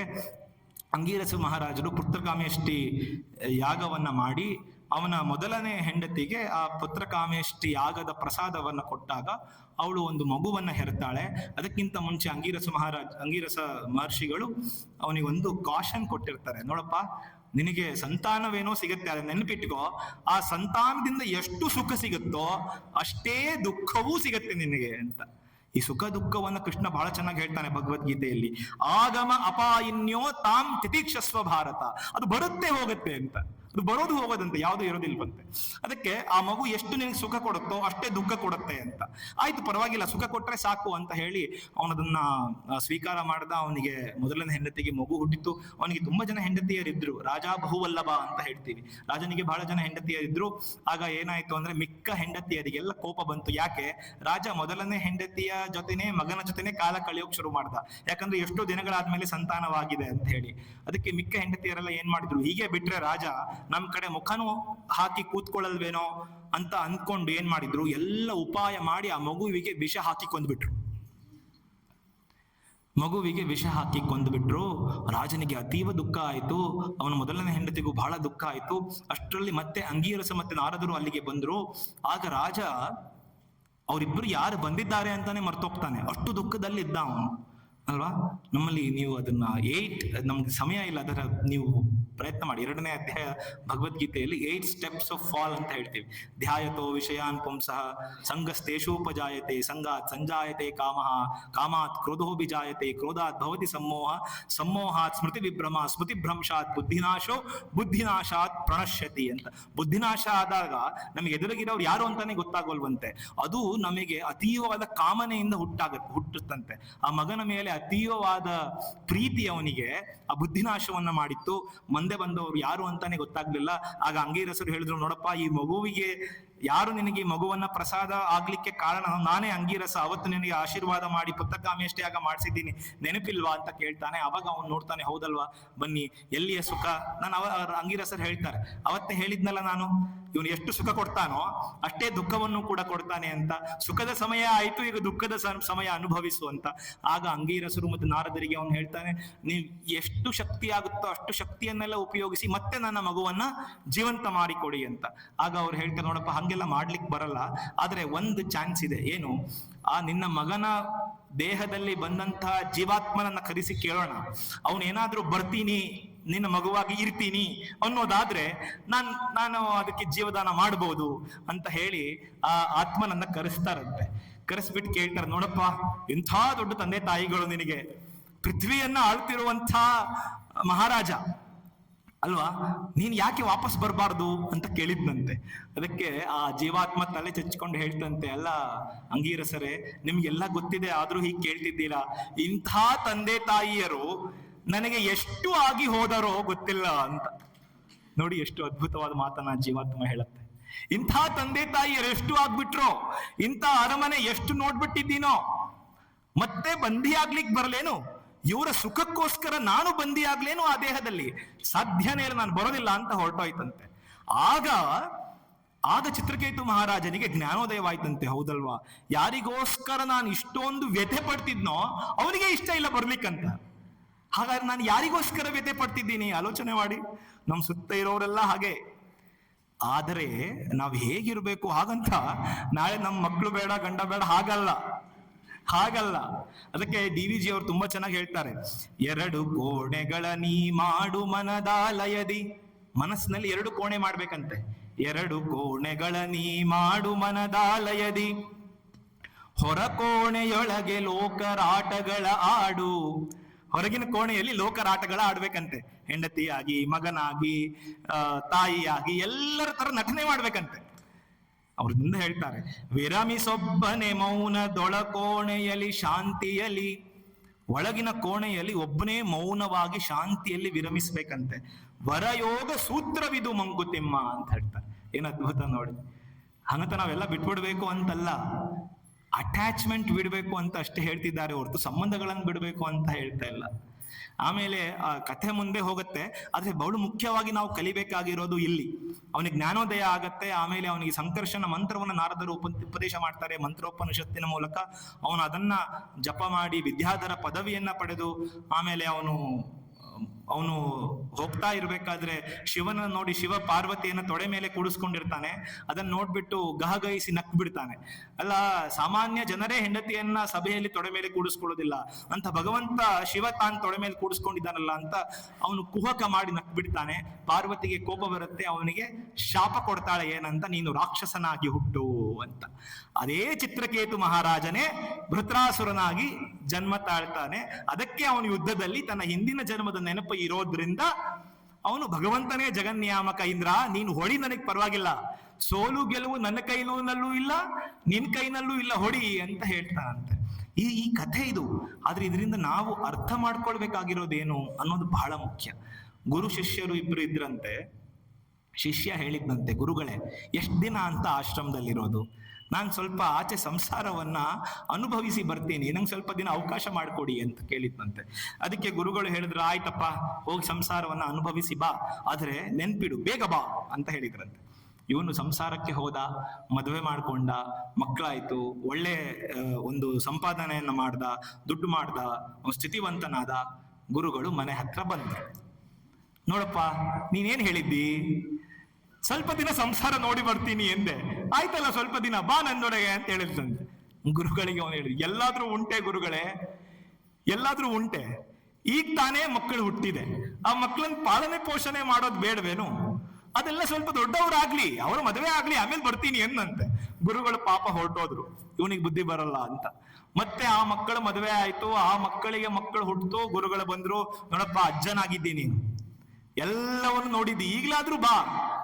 ಎಲ್ಲಾದ್ರೂ ಉಂಟೆ ಗುರುಗಳೇ, ಈಗ ಮಕ್ಕಳು ಯೌವನವನ್ನು ಬಂದಿದ್ದಾರೆ, ಮದುವೆ ಆಗಿದ್ದಾರೆ, ಅವ್ರಿಗಿನ್ನ ಲೋಕಜ್ಞಾನ ಇಲ್ಲ, ಇಷ್ಟೊಂದೆಲ್ಲ ಆಸ್ತಿ ಸಂಪಾದನೆ ಮಾಡಿಟ್ಟಿದ್ದೀನಿ, ಅದನ್ನ ಜೋಪಾನ ಮಾಡೋದು ಹೇಗೆ ಅಂತ ಮಕ್ಕಳಿಗೆ ಹೇಳ್ಕೊಡ್ಬಾರ್ದೆ. ಅದಕ್ಕೆ ದಾಸರು ಹೇಳ್ತಾರೆ, ಮಕ್ಕಳಿಲ್ಲದ ಚಿಂತೆ ಮಕ್ಕಳಾದರೂ ಚಿಂತೆ, ಹೊಕ್ಕಾಲು ಹೊನ್ನು ಇಡುವ ಚಿಂತೆ ಅಂತ. ಸತಿ ಇಲ್ಲದ ಚಿಂತೆ ಸತಿ ಇದ್ದರೂ ಚಿಂತೆ, ಮತಿಹೀನ ಸತಿಯೂ ಆದರೂ ಚಿಂತೆ.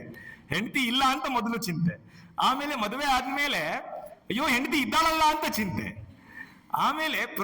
ಆಮೇಲೆ ಮತಿಹೀನ ಸತಿಯೂ ಆದರೂ ಚಿಂತೆ, ಆಮೇಲೆ ಮದುವೆ ಮಾಡ್ಕೊಂಡು ಹೆಂಡತಿ ಇದ್ದಾರೆ ಅನ್ನೋದ್ರು ಅಯ್ಯೋ ಇವಳಿಗೆ ಬುದ್ಧಿ ಇಲ್ವಲ್ಲ ಅನ್ನೋ ಚಿಂತೆ ಅಂತೆ. ಆಮೇಲೆ ಇನ್ನೊಂದು ಚಿಂತೆ ಹೇಳ್ತಾರೆ, ಮತಿಹೀನ ಸತಿಯೂ ಆದರೂ ಚಿಂತೆ, ಪೃಥ್ವಿಯೊಳಗೆ ಸತಿ ಕಡು ಚೆಲ್ವೆಯಾದರೂ. ತುಂಬಾ ಸುಂದರವಾಗಿರೋ ಹೆಂಡತಿಯನ್ನೇನಾದ್ರೂ ಕಟ್ಕೊಂಡ್ಬಿಟ್ರೆ ಅವ್ರು ದಾಸರ ಹೇಳ್ತಾರೆ, ಮಿತಿನೇರೆ ಇಲ್ಲದ ಮೋಹದ ಚಿಂತೆ ಅಂತ. ಏನ್ ಮಾಡಿದ್ರು ಚಿಂತೆನೆ ಮನುಷ್ಯನಿಗೆ. ಆದ್ರೆ ಯಾವಾಗ ಚಿಂತೆ ಅಂತ ಹೇಳಿದ್ರೆ ಅವ್ರು ಹೇಳ್ತಾರೆ, ಯಾವಾಗ ಭಗವಂತನಲ್ಲಿ ನೆಲೆಸ್ತೀವೋ ತನ್ನ ಮನವು ಶ್ರೀರಂಗನೊಳು ಮೆಚ್ಚುವ ತನಕ ಅಂತ ಹೇಳ್ತಾರೆ. ಯಾವಾಗ ಭಗವಂತನನ್ನು ಮೆಚ್ಚಿದೇವೋ ಚಿಂತೆ ನಿಶ್ಚಿಂತೆ ಅಂತ ಹೇಳ್ತಾರೆ, ಅಲ್ಲಿವರೆಗೂ ಚಿಂತೆನೆ ಅಂತೆ. ಸೊ ಇವನಿಗೆ ಹಾಗಾಯ್ತು, ಅವನು ಹೇಳ್ದ, ಗುರುಗಳೇ ಬರಲ್ಲ ನಾನು ಅಂತ ಹೇಳ್ದ. ಗುರುಗಳು ಹೋದ್ರು. ಮುಂದಿನ ಸರ್ತಿ ಬಂದ್ರು. ಈಗ ಮನೆಯ ಮುಂದೆ ಒಂದು ದೊಡ್ಡ ನಾಯಿ ಕೂತಿದೆ. ನಾಯಿಗೆ ಹೇಳಿದ್ರು, ಎಲ್ಲೋ ನೋಡು, ನೀನು ಮನುಷ್ಯ ಜನ್ಮ ಹೋಗಿ ನಾಯಿ ಜನ್ಮ ಪಡೆದಿದ್ಯಾ, ಈಗ್ಲಾದ್ರೂ ಬಾ ನನ್ ಜೊತೆಗೆ. ಎಂತ ಮೋಹನೆಂದು, ನಾಯಿಯಾಗಿ ಹುಟ್ಟಿದ್ರು ನಿನ್ನ ಮನೆಯನ್ನ ಬಿಡ್ತಿಲ್ವಲ್ಲ, ಈಗ್ಲಾದ್ರೂ ನನ್ ಜೊತೆಗೆ ಬಾ ಅಂತ ಹೇಳಿದ್ರಂತೆ. ಅದಕ್ಕೆ ನಾಯಿಯಲ್ಲಿದ್ದವನು ಹೇಳಿದ್ನಂತೆ, ಎಲ್ಲಾದ್ರೂ ಉಂಟೆ ಗುರುಗಳೇ, ನನ್ನ ಮಕ್ಕಳ ಮನೆಯನ್ನ ಸಂಪತ್ತನ್ನ ಜೋಪಾನ ಮಾಡಬಾರ್ದೆ, ಕಳ್ಳರು ಬಂದ್ರೆ ಕಾಯೋದು ಯಾರು, ದಯವಿಟ್ಟು ಹೋಗಿ ಇನ್ ಸ್ವಲ್ಪ ದಿನ ಬಿಟ್ಟು ಬರ್ತೇನೆ ಅಂತ ಹೇಳಿದ್ನಂತೆ. ಗುರುಗಳು ಹೋದ್ರು, ಮತ್ತೆ ಬಂದ್ರು. ಇಷ್ಟೊಳ್ಳಿಗೆ ಅವನು ಸರ್ಪರೂಪ ತಗೊಂಡಿದ್ದ, ಹೀನ ಯೋನಿಗಳಿಗೆ ಬರ್ತಾ ಇದ್ದಾನೆ, ಸರ್ಪರೂಪ ತೆಗೆದುಕೊಂಡಿದ್ದ. ಅವನ ಮೊಮ್ಮಕ್ಕಳು ದೊಡ್ಡವರಾಗಿದ್ದಾರೆ. ಗುರುಗಳು ಬಂದು ಅವ್ರ ಮೊಮ್ಮಕ್ಕಳಿಗೆ, ನೋಡಪ್ಪ ನಿನ್ನ ಮನೆಯ ತಿಜೋರಿಯಲ್ಲಿ ಒಂದು ನಾಗರ ಹಾವಿದೆ, ಆದ್ರೆ ಅದನ್ನ ಸಾಯಿಸ್ದೆ ನನ್ನ ಕೈಗೆ ತಗೊಂಬಂದ್ ಕೊಡ್ಬೇಕು ಅಂತ. ಇವ್ರು ಏನ್ ಮಾಡಿದ್ರು ಗೊತ್ತಾ, ಮೊಮ್ಮಕ್ಕಳು ತೆಗೆದಿದೆ ಚೆನ್ನಾಗಿ ಹೊಡೆದ್ರು ಆ ನಾಗರ ಹಾವಿಗೆ. ಚೆನ್ನಾಗಿ ಹೊಡೆದು ಹಣ್ಣುಗಾಯಿ ನೀರುಗಾಯಿ ಮಾಡಿ ಆ ಹಾವನ್ನ ತಗೊಬಂದ್ ಕೊಟ್ರು.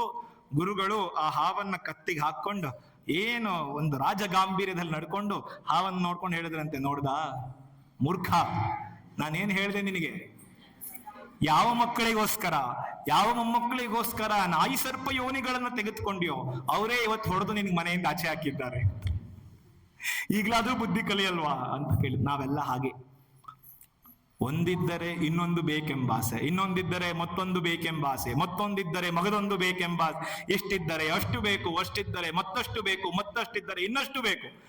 ನಮಗೆ ಆಸೆಗೆ ಮಿತಿಯೇ ಇಲ್ಲ ಅಂತ. ಈ ಅಟ್ಯಾಚ್ಮೆಂಟ್ ನ ಬಿಡಬೇಕು ಅನ್ನೋದೇ ಚಿತ್ರಕೇತು ಮಹಾರಾಜರ ಘಟನೆಯಿಂದ ನಾವು ಅರ್ಥ ಮಾಡ್ಕೊಳ್ಳೋದು ಅಂತ. ಆಮೇಲೆ ಯಾವಾಗ್ಲೂ ನೀವು ಆಲೋಚನೆ ಮಾಡಿ, ನನ್ನದು ಅಂತ ಎಲ್ಲಿ ಬರುತ್ತೋ ಅಲ್ಲೇ ನೋವು ಬರೋದು, ಅಲ್ಲೇ ದುಃಖ ಬರೋದು. ಒಬ್ಬ ದೊಡ್ಡ ಸಾಹುಕಾರ ಇದ್ದ, ಅವನಿಗೆ ತುಂಬಾ ಮನೆಗಳಿದ್ವು. ಆಗ ತಾನೇ ಇನ್ನೊಂದು ಮನೆಯನ್ನ ಪರ್ಚೇಸ್ ಮಾಡಿದ್ದ, ಹೊಸದು ಮನೆಯನ್ನ. ಆ ಮನೆಯನ್ನ ಪರ್ಚೇಸ್ ಮಾಡಿ ಆ ಮನೆಯಲ್ಲಿ ತುಂಬಾ ಸಂತೋಷವಾಗಿದ್ದ, ಎಲ್ಲ ಆಯ್ತು. ಸ್ವಲ್ಪ ದಿನ ಆ ಮನೆಯಲ್ಲಿ ಇದ್ದಿದ್ದಾಯ್ತು. ತೀರ್ಥಯಾತ್ರೆಗೆ ಅಂತ ಬಂದ. ಅವನ್ ತೀರ್ಥಯಾತ್ರೆ ಮುಗಿಸ್ಕೊಂಡು ವಾಪಸ್ ಬರೋ ಅಷ್ಟರಲ್ಲಿ ಅವನಿಗೆ ಒಂದು ಸುದ್ದಿ ಬಂತು. ಏನು? ಅವನಿಗೆ 3 ಜನ ಮಕ್ಕಳಿದ್ರು, 3 ಜನ ಮಕ್ಕಳು ಬರ್ತಿದ್ರು. ಅವನು ಸುದ್ದಿ ಬಂತು, ನಿನ್ನ ಮನೆಗೆ ಬೆಂಕಿ ಬಿದ್ದಿದೆಯಂತೆ. ಅವನ್ ಟ್ರೈನ್ ನಲ್ಲಿದ್ದ ಜೋರಾಗಿ ಶುರು ಮಾಡ್ದ, ನನ್ನ ಮನೆ ಹೋಯ್ತಲ್ಲ ಅಂತ. ಆ 3 ಜನ ಮಕ್ಕಳಿದ್ರಲ್ಲ, ಆ 3 ಜನ ಮಕ್ಕಳಲ್ಲಿ ಒಬ್ಬ ಮಗ ಹೇಳಿದ್ನಂತೆ, ಅಪ್ಪ ಚಿಂತೆ ಮಾಡ್ಬೇಡಪ್ಪ, ನಾನ್ ಮೊನ್ನೆ ತಾನೇ ಮಾತುಕತೆ ಆಗಿ ನಾವು ಹೊಸ ಮನೆಗೆ ಶಿಫ್ಟ್ ಆಗೋಣ ಅಂತ ಆ ಮನೆ ಮಾತುಕತೆ ಮುಗಿಸಿ ಬಂದಿದ್ದೀನಿ, ಅದನ್ನ ಬೇರೆ ಯಾರು ತಗೋತೀನಿ ಅಂತ ಹೇಳಿದಾರಪ್ಪ, ಚಿಂತೆ ಮಾಡ್ಬೇಡ ಅನ್ನಂತೆ. ಅವನಪ್ಪ ಇಷ್ಟೊತ್ತು ನನ್ ಮನೆ ಅಂತ ಅಳ್ತಿದ್ದವನು, ಸಮಾಧಾನವಾಯ್ತು ಅಂತಂದೆ. ಆಮೇಲೆ 2ನೇ ಮಗ ಹೇಳಿದ್ನಂತೆ, ಅಪ್ಪ ಇವನ್ ಅಗ್ರಿಮೆಂಟ್ ಮಾಡಿ ಕೊಟ್ಟು ಬಂದಿದ್ದಾನೆ, ಇನ್ನ ರಿಜಿಸ್ಟರ್ ಆಗಿಲ್ಲ, ಆ ಮನೆ ತಗೊಳ್ತಾರ ಅವರು ಅಂತ ಅಂದಂತೆ. ಸುಟ್ಟೋಗಿದ್ ಮನೆ ತಗೊಂತಾರ ಅನ್ನಂತೆ. ಮತ್ತೆ ಅಂತ ಅಳಕ್ ಶುರು ಮಾಡೋ, ನನ್ನ ಮನೆ ಹೋಯ್ತಲ್ಲ. 3ನೇ ಮಗ ಹೇಳ್ದ, ಅಪ್ಪ ಯಾರಿಗೆ ಅಗ್ರಿಮೆಂಟ್ ಮಾಡ್ಕೊಟ್ಟಿದೀವಲ್ಲ ಅವ್ನು ಬಹಳ ಒಳ್ಳೆ ವ್ಯಕ್ತಿ, ನಾನು ಈಗ ತಾನೇ ಅವನಿಗೆ ಫೋನ್ ಮಾಡಿದ್ದೆ, ನಿಮ್ ಮನೆಗ್ ಬೆಂಕಿ ಬಿದ್ರು ಪರವಾಗಿಲ್ಲ, ಅಗ್ರಿಮೆಂಟ್ ಆಗಿರೋ ದೃಷ್ಟಿಯಿಂದ ನಾನು ಮನೆ ತಗೋತೀನಿ ಅಂತ ಹೇಳಿದಾನೆ ಅಂದಿದ ತಕ್ಷಣ ಅಂತ. ಈಗ ಇಲ್ಲಿ ಆ ಸಾಹುಕಾರನಿಗೆ ದುಃಖ ಕೊಡ್ತಿದ್ದಿದ್ ಯಾವುದು? ಮನೆಗೆ ಬೆಂಕಿ ಬಿದ್ದದ್ದೋ ಅಥವಾ ನನ್ನ ಮನೆ ಅಂದುಕೊಂಡದ್ದೋ ಅಲ್ವಾ? ಆಲೋಚನೆ. ಯಾವಾಗ ನನ್ನ ಮನೆ ಅಂದುಕೊಂಡೋ ದುಃಖ, ಯಾವಾಗ ನನ್ನ ಮನೆ ಅಲ್ಲ ಅಂತ ಅಂದ್ಕೊಂಡೋ ಸುಖ ಅಂತ.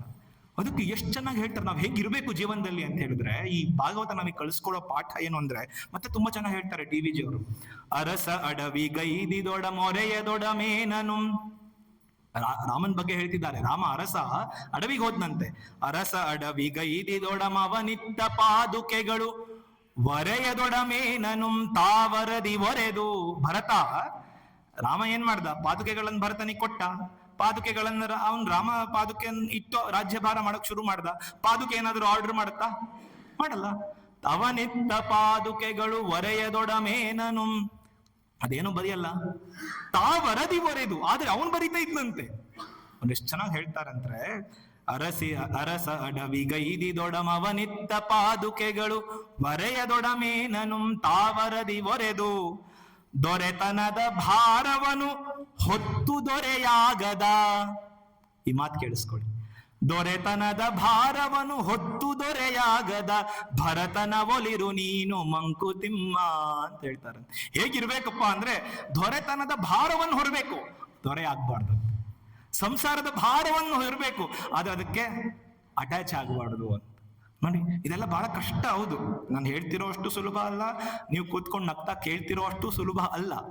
ಆದ್ರೆ ಕೃಷ್ಣ ಒಂದು ನಮಗೆ ಅದ್ಭುತವಾದ ಮಾರ್ಗವನ್ನ ಕೊಟ್ಟಿದ್ದಾನೆ. ಇದಕ್ಕೆಲ್ಲ ಕಾರಣ ಏನ್ ಹೇಳಿ? ಮನಸ್ಸು. ಹೌದಲ್ವಾ? ಅದಕ್ಕೆ ಅರ್ಜುನ ಹೇಳ್ತಾನೆ, ಅಪ್ಪ ಕೃಷ್ಣ, ಈ ಮನಸ್ಸು ಹೆಂಗ್ ಗೊತ್ತಪ್ಪ? ವಾಯೋರಿವ ಸುದುಷ್ಕರಂ ಅಂತ. ಅದನ್ನ ಹಿಡಿಯೋದಿದೆಯಲ್ಲ, ಗಾಳಿಯನ್ನ ಕೈಲಿ ಹಿಡಿದಷ್ಟೇ ಕಷ್ಟ ಅಂತ. ಅದಕ್ಕೆ ಕೃಷ್ಣ ಹೇಳ್ತಾನೆ, ತಲೆ ಕೆಡ್ಸ್ಕೊಂಡ್ಬೇಡ ಅರ್ಜುನ, ಒಪ್ಪದೆ ನಿನ್ನ ಮಾತನ್ನು. ಹೌದು, ನಿಜ. ಆದ್ರೆ ಕೃಷ್ಣ ಹೇಳ್ತಾನೆ, 2 ಮುಖ್ಯವಾದ ದೊಡ್ಡ ಒಂದು ನಮಗೆ ಏನು ಒಂದು ದಾರಿಯನ್ನು ಕೊಡ್ತಾನೆ. ಅಭ್ಯಾಸೇನತು ಕೌಂತೆಯ ವೈರಾಗ್ಯೇಣ ಚ ಗೃಹ್ಯತೆ. ಸಾಧ್ಯ ಇದೆ ಮನಸ್ಸನ್ನು ಹಿಡಿತಕ್ಕೆ ತರೋದು. ಈ ಅಟ್ಯಾಚ್ಮೆಂಟು, ದ್ವೇಷ, ಹೊಟ್ಟೆ ಕಿಚ್ಚು ಎಲ್ಲ ಸ್ಟಾರ್ಟ್ ಆಗೋದೇ ಮನಸ್ಸಿನಿಂದ. ಆ ಮನಸ್ಸನ್ನ ಹಿಡಿದಲ್ಲಿ ಇಟ್ಕೊಳ್ಳಕ್ಕೆ 2 ದೊಡ್ಡ ಮಾರ್ಗ ಕೊಟ್ಟಿದ್ದಾನೆ. ಏನು? ಅಭ್ಯಾಸೇನತು ಕೌಂತೆಯ ವೈರಾಗ್ಯೇಣ ಚ ಗೃಹ್ಯತೆ. ನಮ್ಗೆಲ್ಲ ಈ ವೈರಾಗ್ಯ ಅಂದ್ರೆ ಮಾರು ದೂರ ಓಡೋಗ್ಬಿಡ್ತೀವಿ. ವೈರಾಗ್ಯ ಅಂದ್ರೆ ಮನೆ ಮಠ ಬಿಟ್ಟಿರೋದ ಅಂತ ಇಲ್ಲ. ಈ ವೆಂಕಟಾಚಲ ಅವಧೂತರು ನೀವು ಕೇಳಿರ್ಬೇಕು, ಸಕ್ರಾಯಪಟ್ಟಣದಲ್ಲಿ ಅವ್ರು ಹೇಳ್ತಿದ್ರಂತೆ, ಮೈಗ್ ಕಾವಿ ಹಾಕೋದು ಆಮೇಲೆ ಇರ್ಲಿ, ಮನಸ್ಸಿಗೆ ಕಾವಿ ಹಾಕಪ್ಪ ಅಂತಿದ್ರಂತೆ. ಏನ್ ಅದ್ಭುತ ಮಾತು ನೋಡಿ. ಮನಸ್ಸಿಗೆ ಕಾವಿ ಹಾಕಿದ್ರೆ ತಂತಾನೆ ಮೈಗ್ ಕಾವಿ ಹಾಕೊಂಡಂಗೆ ಅಂದ್ರಂತೆ. ಹಾಗೆ ಬಹಳ ಕಷ್ಟ, ಒಪ್ಕೊಳ್ತೀನಿ. ಆದ್ರೆ ಕೃಷ್ಣ ಹೇಳ್ತಾನೆ, ಅಭ್ಯಾಸ ಎಂತು ಕೌಂತೆಯ ವೈರಾಗ್ಯೇನ ಚ ಗೃಹ್ಯತೆ. ಮತ್ತೆ ಮತ್ತೆ ಅಭ್ಯಾಸ ಮಾಡ್ತಾ ಇರ್ಬೇಕು. ಮತ್ತೆ ಈ ಅಭ್ಯಾಸ ಅಂದ್ರೆ ಅಭಿ ಅಸಹ, ಮತ್ತೆ ಮತ್ತೆ ಒಳ್ಳೇದನ್ನ ಮಾಡ್ತಾನೆ ಇರ್ಬೇಕಂತೆ, ಅದನ್ನ ಅಭ್ಯಾಸ ಅಂತಾರೆ. ವೈರಾಗ್ಯ ಅಂದ್ರೆ ವೀರಾಗ, ಕೆಟ್ಟದನ್ನ ಬಿಡ್ತಾನೆ ಇರ್ಬೇಕಂತೆ. ಕೆಟ್ಟದನ್ನ ಯಾವಾಗ್ಲೂ ತ್ಯಜಿಸ್ತಾನೆ ಇರ್ಬೇಕಂತೆ, ಅದನ್ನೇ ವೈರಾಗ್ಯ ಅನ್ನೋದು. ವೈರಾಗ್ಯ ಅಂದ್ರೆ ಮನೆ ಮಠದಿಂದ ವೈರಾಗ್ಯ ಅಲ್ಲ, ಅಹಂಭಾವದಿಂದ ವೈರಾಗ್ಯ. ಹೌದಲ್ವಾ? ನಾನು ಮಾಡದೆ ಅನ್ನೋದ್ರಿಂದ ವೈರಾಗ್ಯ. ನಾನು ಅನ್ನೋದ್ರಿಂದ ವೈರಾಗ್ಯವೇ ನಿಜ ವೈರಾಗ್ಯ ಹೊರತು ನೀವಿವತ್ತು ಮನೆ ಮಠ ಬಿಟ್ಟು ಹೋಗ್ಬಿಟ್ರೆ ನಿಮಗೆ ವೈರಾಗ್ಯ ಸಿದ್ಧಿಸ್ದಂಗಲ್ಲ. ಯಾರೋ 4 ಜನ ಆಗ್ತಾನೆ ಸೇರಿದಂತ ಬ್ರಹ್ಮಚಾರಿಗಳು ಮಠದಲ್ಲಿ ಕೂತ್ಕೊಂಡು ಮಾತಾಡ್ತಿದ್ರಂತೆ. ಇದು ಸ್ವಾಮಿ ಕಲ್ಯಾಣಾನಂದರು, ಸ್ವಾಮಿ ವಿವೇಕಾನಂದರ ನೇರ ಶಿಷ್ಯರು. ಅವರು ಹರಿದ್ವಾರದಲ್ಲಿದ್ರು. ಆಗ 4 ಜನ ಈ ಲೈಬ್ರರಿಲಿ ಕೂತ್ಕೊಂಡು ಬ್ರಹ್ಮಚಾರಿಗಳು ಮಾತಾಡ್ತಿದ್ರಂತೆ. ಅಯ್ಯೋ, ನಾವು ಮನೆ ಮಠ ಎಲ್ಲ ಬಿಟ್ಟು ಎಂತ ತ್ಯಾಗ ಮಾಡಿದೀವಲ್ವಾ ಅಂತ ಹೇಳ್ತಿದ್ರಂತೆ. ಕಲ್ಯಾಣಾನಂದರು ಕರೆದ್ರಂತೆ, ಏನಪ್ಪಾ ಮಾತಾಡ್ತಿದ್ರಿ ನೀವು ಮನೆ ಮಠ ಎಲ್ಲ ಬಿಟ್ಟು ವೈರಾಗ್ಯ ಪಟ್ಕೊಂಡ್ ಬಂದ್ಬಿಟ್ಟಿದೆ ಅಂತ ಅನ್ಕೊಂಡಿದ್ದೀರಾ? ಚಾನ್ಸೇ ಇಲ್ಲ. ಇದು ನಿಜ ವೈರಾಗ್ಯ ಅಲ್ಲ. ಯಾವಾಗ ನಿಮ್ಮತನ ಅಂತ ಬಿಡ್ತೀರೋ, ಯಾವಾಗ ಅಹಂಭಾವದ ನಾಶ ಆಗುತ್ತೋ, ಯಾವಾಗದ ಸ್ವಾರ್ಥದ ನಾಶ ಆಗುತ್ತೋ, ಅದುವೇ ನಿಜವಾದ ವೈರಾಗ್ಯ ಅಂತ. ಆದ್ರಿಂದ ನಿಜ ವೈರಾಗ್ಯವನ್ನ ನಾವು ಯಾವಾಗ್ಲೂ ಪಡಿಬೇಕಂದ್ರೆ ಈ ಕೃಷ್ಣನ್ ಹೇಳಿದ 2 ಮಾತು, ಅಭ್ಯಾಸ ಮತ್ತೆ ವೈರಾಗ್ಯ, ಇದನ್ನ ನಾವು ಯಾವಾಗ್ಲೂ ನೆನಪಲ್ಲಿ ಇಟ್ಕೊಳ್ಬೇಕು. ನಾನು ಕೊನೆಯಲ್ಲಿ ಒಂದು ಭಾವವನ್ನ ಹೇಳಿ ನಿಮಗೆ ನನ್ನ ಮಾತನ್ನು ಮುಗಿಸ್ತೇನೆ. ಅದೇನು ಭಾವ ಅಂತ ಹೇಳಿದ್ರೆ, ನಾವಿಷ್ಟು ದಿನ ಕೃಷ್ಣನ ಸ್ಮರಣೆಯನ್ನು ಮಾಡ್ತಿದ್ದೀವಿ. ಭಾಗವತದಲ್ಲಿ, ಮಹಾಭಾರತದಲ್ಲಿ ಭೀಷ್ಮ ಒಂದು ಮಾತನ್ನು ಹೇಳ್ತಾನೆ ಯುಧಿಷ್ಠಿರನಿಗೆ. ಎಂಥ ಮಾತು ಗೊತ್ತಾ? ಅವನು ಹೇಳ್ತಾನೆ, ಏಕೋಪಿ ಕೃಷ್ಣ ಕೃತ ಪ್ರಣಾಮೋ. ಒಂದೇ ಒಂದು ಸಾರಿ ಕೃಷ್ಣನಿಗೆ ಯಾರು ತನ್ನ ತನು ಮನ ಎಲ್ಲವನ್ನು ಸೇರಿ ನಮಸ್ಕಾರ ಮಾಡ್ತಾರೋ, ದಶಾಶ್ವಮೇಧ ವೃತೇನ ತುಲ್ಯ. ಒಮ್ಮೆ ಕೃಷ್ಣನಿಗೆ ನಮಸ್ಕಾರ ಮಾಡೋದು ಎಂಥ ಭಾಗ್ಯವನ್ನ ಕೊಡುತ್ತೆ ಅಂದ್ರೆ, ದಶಾಶ್ವಮೇಧ ವೃತೇನ ತುಲ್ಯ. ದಶಾಶ್ವಮೇಧ ಯಾಗವನ್ನ ಮಾಡಿದಂಥ ಪುಣ್ಯವನ್ನ ನಮಸ್ಕಾರ ಮಾಡಿದ್ರೆ ಸಿಗತ್ತಂತೆ ಕೃಷ್ಣನಿಗೆ. ಮುಂದುವರೆದು ಭೀಷ್ಮರು ಹೇಳ್ತಾರೆ, ದಶಾಶ್ವಮೇಧಿ ಪುನರೇಪಿ ಜನ್ಮ. ದಶಾಶ್ವಮೇಧ ಮಾಡಿದವನು ಪುನಃ ಹುಟ್ಟಬಹುದಂತೆ, ಆದ್ರೆ ಕೃಷ್ಣ ಪ್ರಣಾಮಿ ನ ಪುನರ್ಭವಾಮಿ. ಯಾರು ಕೃಷ್ಣನಿಗೆ ಮನಸಾರೆ ನಮಸ್ಕಾರ ಮಾಡ್ತಾರೋ ಅವರಿಗೆ ಇನ್ನೊಂದು ಜನ್ಮ ಅನ್ನೋದೇ ಇಲ್ಲ ಅಂತ ಭೀಷ್ಮರು ಈ ಮಹಾಭಾರತದಲ್ಲಿ ಹೇಳ್ತಾರಂತೆ. ಅದರಿಂದ ಕೊನೆಯಲ್ಲಿ ನೆನಪಲ್ಲಿಡಿ, ಈ ಎಲ್ಲ ನಾವು ಕಲಿತಿರೋದು ಏನಕ್ಕೋಸ್ಕರ? ಪರೋಪಕಾರ ಪುಣ್ಯಾಯ ಪಾಪಾಯ ಪರಪೀಡನ. ಇನ್ನೊಬ್ಬರಿಗೆ ನೋವು ಆಗದೇ ಇರುವ ರೀತಿ ನಾವು ಬದುಕಿದ್ರೆ, ಮತ್ತೊಬ್ಬರಿಗೆ ದುಃಖ ಕೊಡದೇ ಇರುವ ರೀತಿ ಬದುಕಿದ್ರೆ, ಇದೆಲ್ಲ ಮಾಡಿದ್ದಕ್ಕೂ, ಇದೆಲ್ಲ ಕೇಳಿದ್ದಕ್ಕೂ, ಇಲ್ಲ ಅಂದ್ರೆ ಸ್ವಾಮೀಜಿ ಹೇಳ್ತಿರ್ತಾರೆ ಯಾವಾಗ್ಲೂ, ಯಥಾ ಕರಶ್ಚಂದನವಾಹಿ ಭಾರಸ್ಯ ವೇತ್ತ ನತು ಚಂದನಸ್ಯ ಅಂತ. ಈ ಕತ್ತೆ ಚಂದನವನ್ನು ಹೊತ್ತಿರುತ್ತಲ್ಲ, ಅದಕ್ಕೆ ಯಾವತ್ತೂ ಅನ್ಸೋದೇ ಇಲ್ವಂತೆ ನಾನು ಚಂದನವನ್ನು ಹೊತ್ತಿದ್ದೀನಿ ಅಂತ, ಭಾರ ಅಂತ ಅನ್ಸುತ್ತಂತೆ ಅದಕ್ಕೆ ಅಲ್ವಾ? ಹಾಗೆ ಎಷ್ಟು ಭಾಗವತ ಕೇಳಿದ್ರು, ತತಕ್ಕಿಂ ತತಕ್ಕಿಂ ಮನಶ್ಚೇನ ಲಗ್ನಂ ಗುರೋರಂಗ್ರಿ ಪದ್ಮೆ ತತಕ್ಕಿಂ ತತಕ್ಕಿಂ ತತಕ್ಕಿಂ ತತಕ್. ಷಡಂಗಾದಿ ವೇದೋ ಮುಖೇ ಶಾಸ್ತ್ರವಿದ್ಯಾ. ಎಷ್ಟೆಲ್ಲ ಮಾತಾಡ್ಬೋದು, ಎಷ್ಟೆಲ್ಲ ಶಾಸ್ತ್ರ ಪಾರಂಗತರಾಗ್ಬೋದು, ಹೀಗೆ ನಾನು ಮಾತಾಡ್ಬೋದು, ನೀವು ಕೇಳ್ದ ಹಾಗೆ ಕೇಳ್ಬೋದು ಅಲ್ವಾ? ಆದ್ರೆ ಮನಶ್ಚೇನ, ಇದೆಲ್ಲ ಮಾಡ್ತಿರೋದು ಏನಕ್ಕೋಸ್ಕರ? ಮನಶ್ಚೇನ ಲಗ್ನಂ ಗುರೋರಂಗ್ರಿ ಪದ್ವೆ. ನಮ್ಮ ಮನಸ್ಸನ್ನ ಅವನ ಚರಣಗಳಲ್ಲಿ ಸ್ಥಾಪಿಸೋದಕ್ಕೋಸ್ಕರ. ಅದು ಆಗ್ಲಿಲ್ಲ ಅಂದ್ರೆ ತತಕ್ಕಿಂ ತತಕ್ಕಿಂ ತತಕ್ಕಿಂ. ಇದೆಲ್ಲ ಏಕೆ ಏಕೆ ಏಕೆ ಅನ್ನೋ ಪ್ರಶ್ನೆ. ಕೃಷ್ಣ ಹೇಳಿದ ಹಾಗೆ, ಯತ್ ಕರೋಷಿ ಯದಶ್ನಾಸಿ ಯಜ್ಜುಹೋಸಿ ದದಾಸಿ ಯತ್ ತಪಸ್ಯಸಿ ಕೌಂತೇಯ ತತ್ ಕುರುಷ್ವ ಮದರ್ಪಣಂ ಅಂತ ಹೇಳ್ತಾ, ನೀನ್ ಏನೇನೆಲ್ಲ ಮಾಡಿದ್ಯೋ ಅದನ್ನ ನನಗೆ ಅರ್ಪಿಸ್ಬಿಡು, ಮಿಕ್ಕಿದ್ದೆಲ್ಲ ನಾನು ನೋಡ್ಕೊಳ್ತೀನಿ ಅಂತ. ಹಾಗೆ ಗುರು ಮಹಾರಾಜ ಚರಣಗಳಲ್ಲಿ, ಶ್ರೀಮಾತೆಯವರ ಚರಣಗಳಲ್ಲಿ, ಸಾಕ್ಷಾತ್ ಕೃಷ್ಣನ ಚರಣಗಳಲ್ಲಿ ಇವತ್ತು ನಾವು ಹೇಳಿದಂತಹ ಭಾಗವತವನ್ನ, ಕೇಳಿದಂತಹ ಭಾಗವತವನ್ನ, ಅದರ ಫಲವನ್ನ, ಅದು ತಪ್ಪೋ ಸರಿನೋ ಪುಣ್ಯವೋ ಪಾಪವೋ ಅವರ ಚರಣಗಳಿಗೆ ಅರ್ಪಿಸಿ ನನ್ನ ಮಾತಿಗೆ ವಿರಾಮ ಕೊಡ್ತೀನಿ. ಧನ್ಯವಾದ.